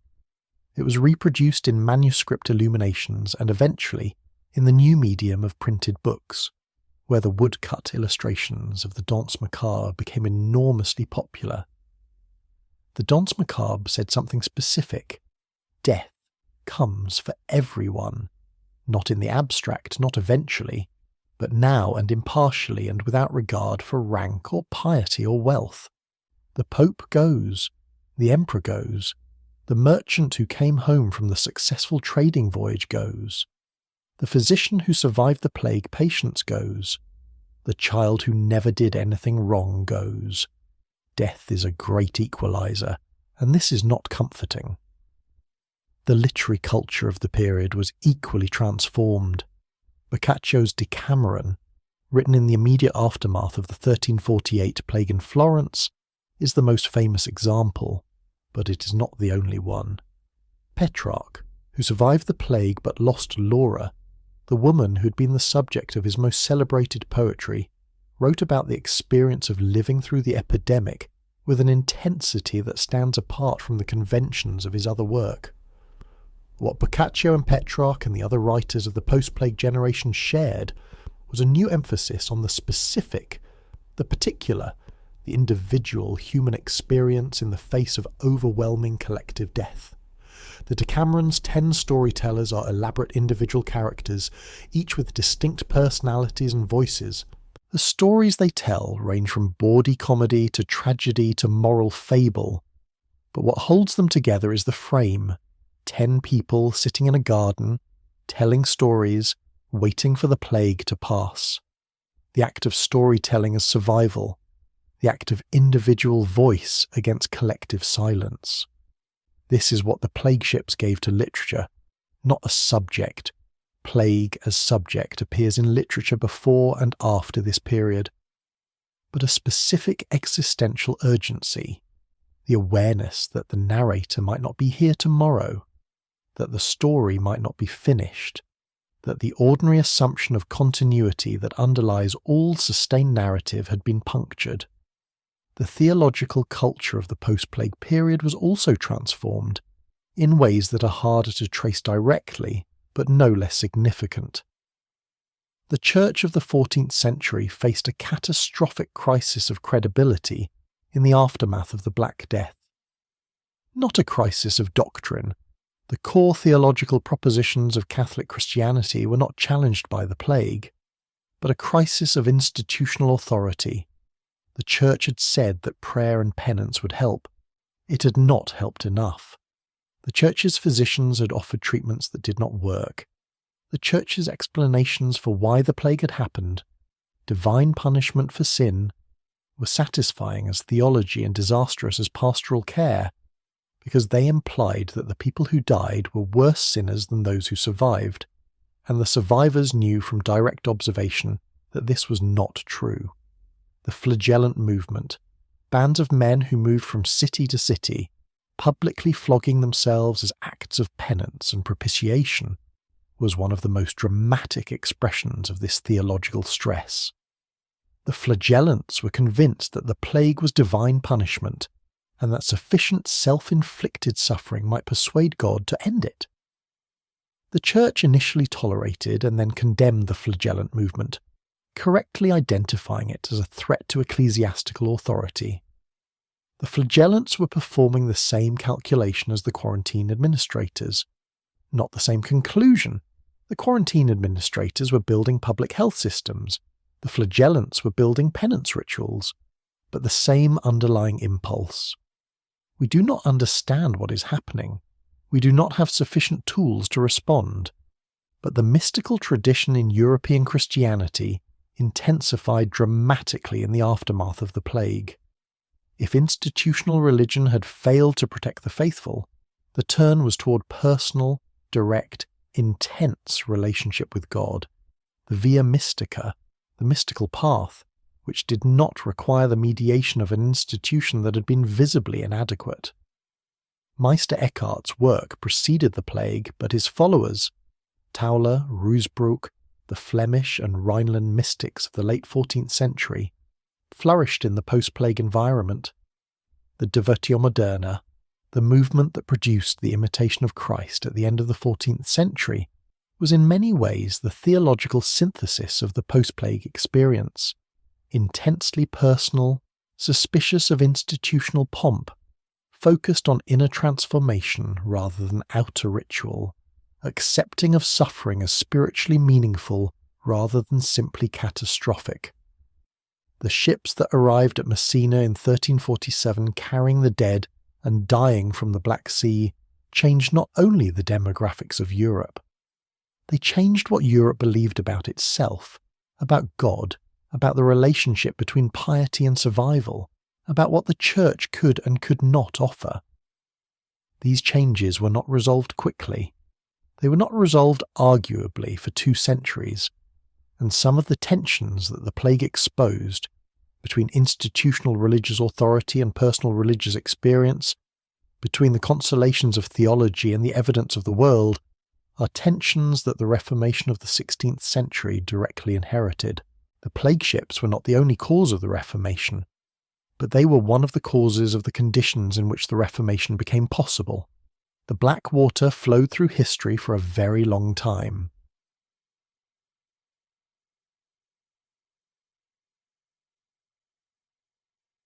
There is something that harbours know that cities do not. Cities are built facing inward, toward their markets and their guilds and their cathedrals and their schools. The city's energy moves from the centre outward, asserting the human order over the landscape it occupies.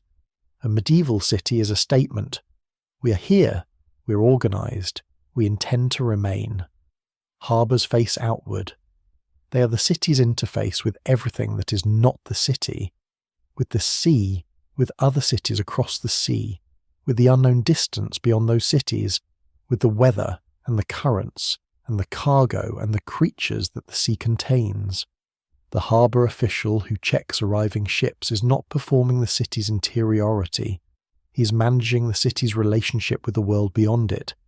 He is the edge. He has always been the edge. What the harbour has always known, what every harbour official in every port city in the medieval and early modern world learned, through experience that was sometimes catastrophic and sometimes merely difficult, is that the edge is where the dangerous things arrive. The good things too, the silk and the amber and the spice and the news and the ideas and the artists and the refugees and the returning sailors, with stories from places no one in the city has seen. All of these arrive at the harbour. All of them have to be managed. The management is the job, not the refusal of what arrives. The harbour cannot refuse everything and remain a harbour. The management is the careful, empirical, often improvised work of deciding for each arriving vessel what it brings that is useful, and what it brings that might be dangerous, and how to receive the useful while limiting the dangerous. The men who rowed out to the plague ships were doing something that their profession had always required them to do, and had never before asked them to do in quite this way.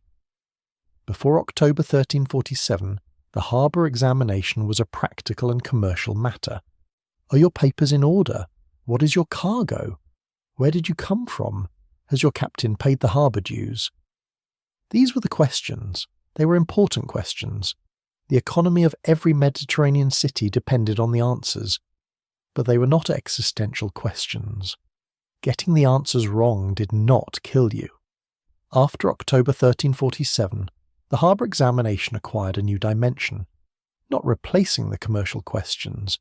Those remained essential, but alongside them, underneath them, an additional level of inquiry that the harbour official had to conduct every time a ship arrived. What is the health of the crew? Are there signs of illness? How many died on the voyage? What was the port of origin?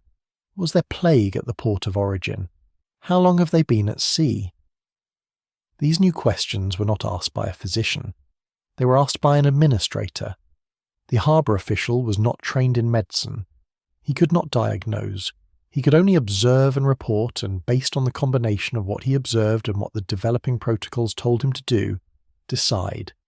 He was the first public health worker, not in any formal sense, not with a title or a professional credential or a theory of disease, but in the most practical sense.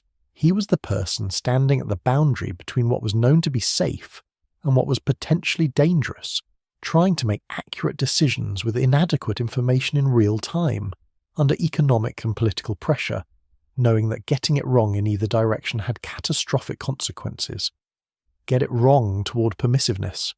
The plague comes in, the city dies. Get it wrong toward restriction. The commerce stops, the city starves. Every judgment at the harbour was a judgment between these two catastrophes. Every morning, the harbour of Messina in October 1347, the harbour of Genoa in November 1347, the harbour of Venice in January 1348, the harbour of Ragusa in 1377, where the 40-day rule was first formally written into law. The harbour of Venice's Lazaretto Vecchio, built in 1423, where the quarantine system acquired its first dedicated infrastructure. The harbours of Marseille and Barcelona and Seville and Lisbon, each developing their own versions of the same protocols, each adding their experience to the growing body of public health knowledge. The harbours of Bombay and Hong Kong and Cape Town in 1894, when the third pandemic arrived and the harbour authorities pulled out their quarantine regulations, which had been in continuous use for 5 centuries, and began applying them to a new outbreak of the same disease. The airports of the world in 2020, which are the harbours of the current age, the places where what arrives from elsewhere meets the infrastructure designed to manage the boundary, deploying the same fundamental logic that the harbour master of Ragusa had first written down in 1377. Hold, observe, release only when safe.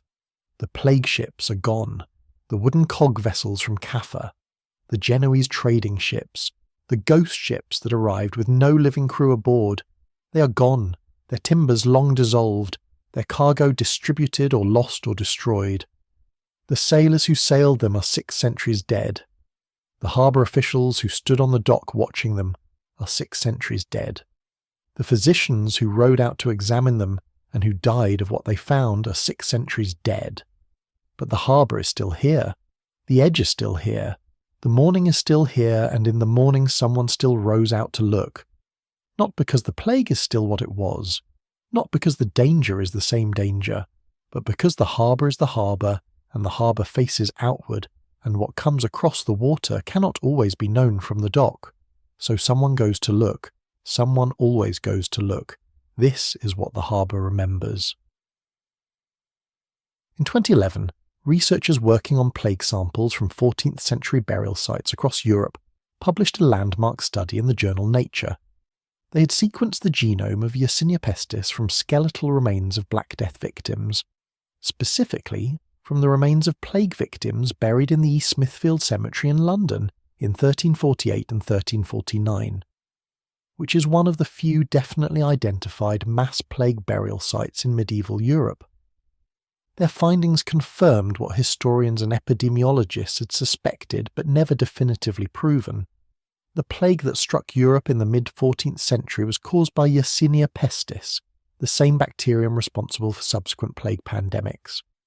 The genetic analysis also revealed where this specific strain came from, Central Asia, consistent with the historical accounts of the plague's origin in the Mongol-controlled steppe regions. The sequenced genome also showed something unexpected. The Black Death strain of Yersinia pestis was remarkably similar to modern plague strains. Not a dead end, not a form of the bacterium that went extinct with the pandemic, but an ancestor of the plague strains that still exist in wild rodent populations today. Yersinia pestis is still here. Yersinia pestis lives in wild rodent populations on every inhabited continent. In the American West, it circulates in prairie dog colonies and their fleas. In Central Asia, it persists in the same ground squirrel and marmot populations that may have been its original reservoir in the 14th century. In Africa, in South America, in Asia, wherever there are dense wild rodent populations and their associated fleas, there is the potential for plague. Human plague cases still occur.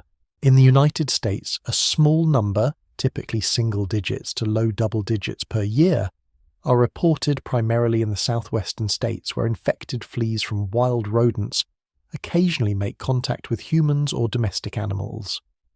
Globally, according to the World Health Organization, there are several thousand human plague cases per year, primarily in Africa, with smaller numbers in Asia and the Americas. With modern antibiotics, streptomycin, gentamicin, doxycycline, plague is treatable. The same infection that killed 60% of its European victims in the 14th century is now, if treated promptly, fatal in fewer than 10% of cases. The difference between the Black Death and the few hundred annual plague deaths of the present day is not the disease. It is the medicine, and the quarantine, and the rat control, and the urban infrastructure that separates human living spaces from wild rodent habitats, and the supply chains that no longer move infected flea-bearing cargo in the holds of wooden ships without any health inspection. The infrastructure that the plague ships forced us to build. The history of the plague ships is, at its core, a story about the gap between what human beings can observe and what they can understand. The people who watched those ships arrive in Messina in 1347 could see that something was catastrophically wrong. They could observe the symptoms, count the dead, track the spread from ship to port to city. They could not understand the mechanism. They could not see the flea, the bacterium, the lymph node filling with infection. And yet, from what they could see, they built something workable. The quarantine was based on observation without mechanism, on the visible pattern of transmission without the invisible machinery of transmission. 40 days was chosen for theological reasons, and turned out to be approximately correct for epidemiological reasons. The islands and the inspection systems and the record-keeping were developed by administrators and physicians working with the tools available, which were wrong in theory and sometimes right in practice. This is, in a way, the most human story in the history of medicine, the gap between observation and understanding, the attempt to act usefully in the face of catastrophic ignorance, the long, slow, painful process of learning from the dead. Every public health system in the modern world is the direct institutional descendant of the quarantine protocols developed in Ragusa and Venice in the late 14th century. The international health regulations of the World Health Organization, the port health inspections, the contact tracing systems, the isolation protocols, all of these descend through a long chain of institutional inheritance from the harbour masters who first ordered those ships to anchor at a distance, and the physicians who rowed out to examine them. The ships are gone. The bacteria are still here, in the fleas, in the ground squirrels, in the cold grasslands of Central Asia. The system built to contain them is still here too, imperfect, underfunded, politically contested, but present. The black water remembered, and so did we. The man in the small boat rows toward the ship. He has been doing this for 11 days. Every morning he gets in the boat. Every morning he rows out to the ship that is not moving. Every morning he takes his count, notes what he sees, and rows back to file his report with the harbour authority. This morning is different. This morning, as he approaches, he can see something he has not seen before. A shape at the rail, a figure leaning against the gunwale, looking toward the approaching boat. A survivor, one of the crew who has lasted this long, who has made it through whatever happened on that ship, who is standing at the rail watching him come. The man in the boat does not approach directly. He keeps his distance, the distance mandated by protocol, the distance that the experience of 11 years of harbour work has taught him means something. He calls across the water, "How many?" The figure at the rail raises 3 fingers. 3 survivors out of however many began the voyage. He nods. He makes a note. He tells them they will be taken to the island. He tells them it will be 40 days. He tells them it is the rule, that it cannot be shortened. that it is for the protection of the city, and, though he says it more gently than that, for their own assessment, because 40 days is how long it takes to know for certain. He tells them that food and water will be provided, that a physician will visit them on the island, that after the 40 days, if they remain healthy, they will be free to go.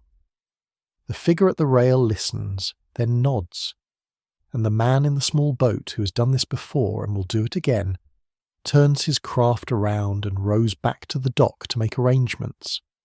The work continues. The black water remembers, and in the harbour, every morning, someone rows out to look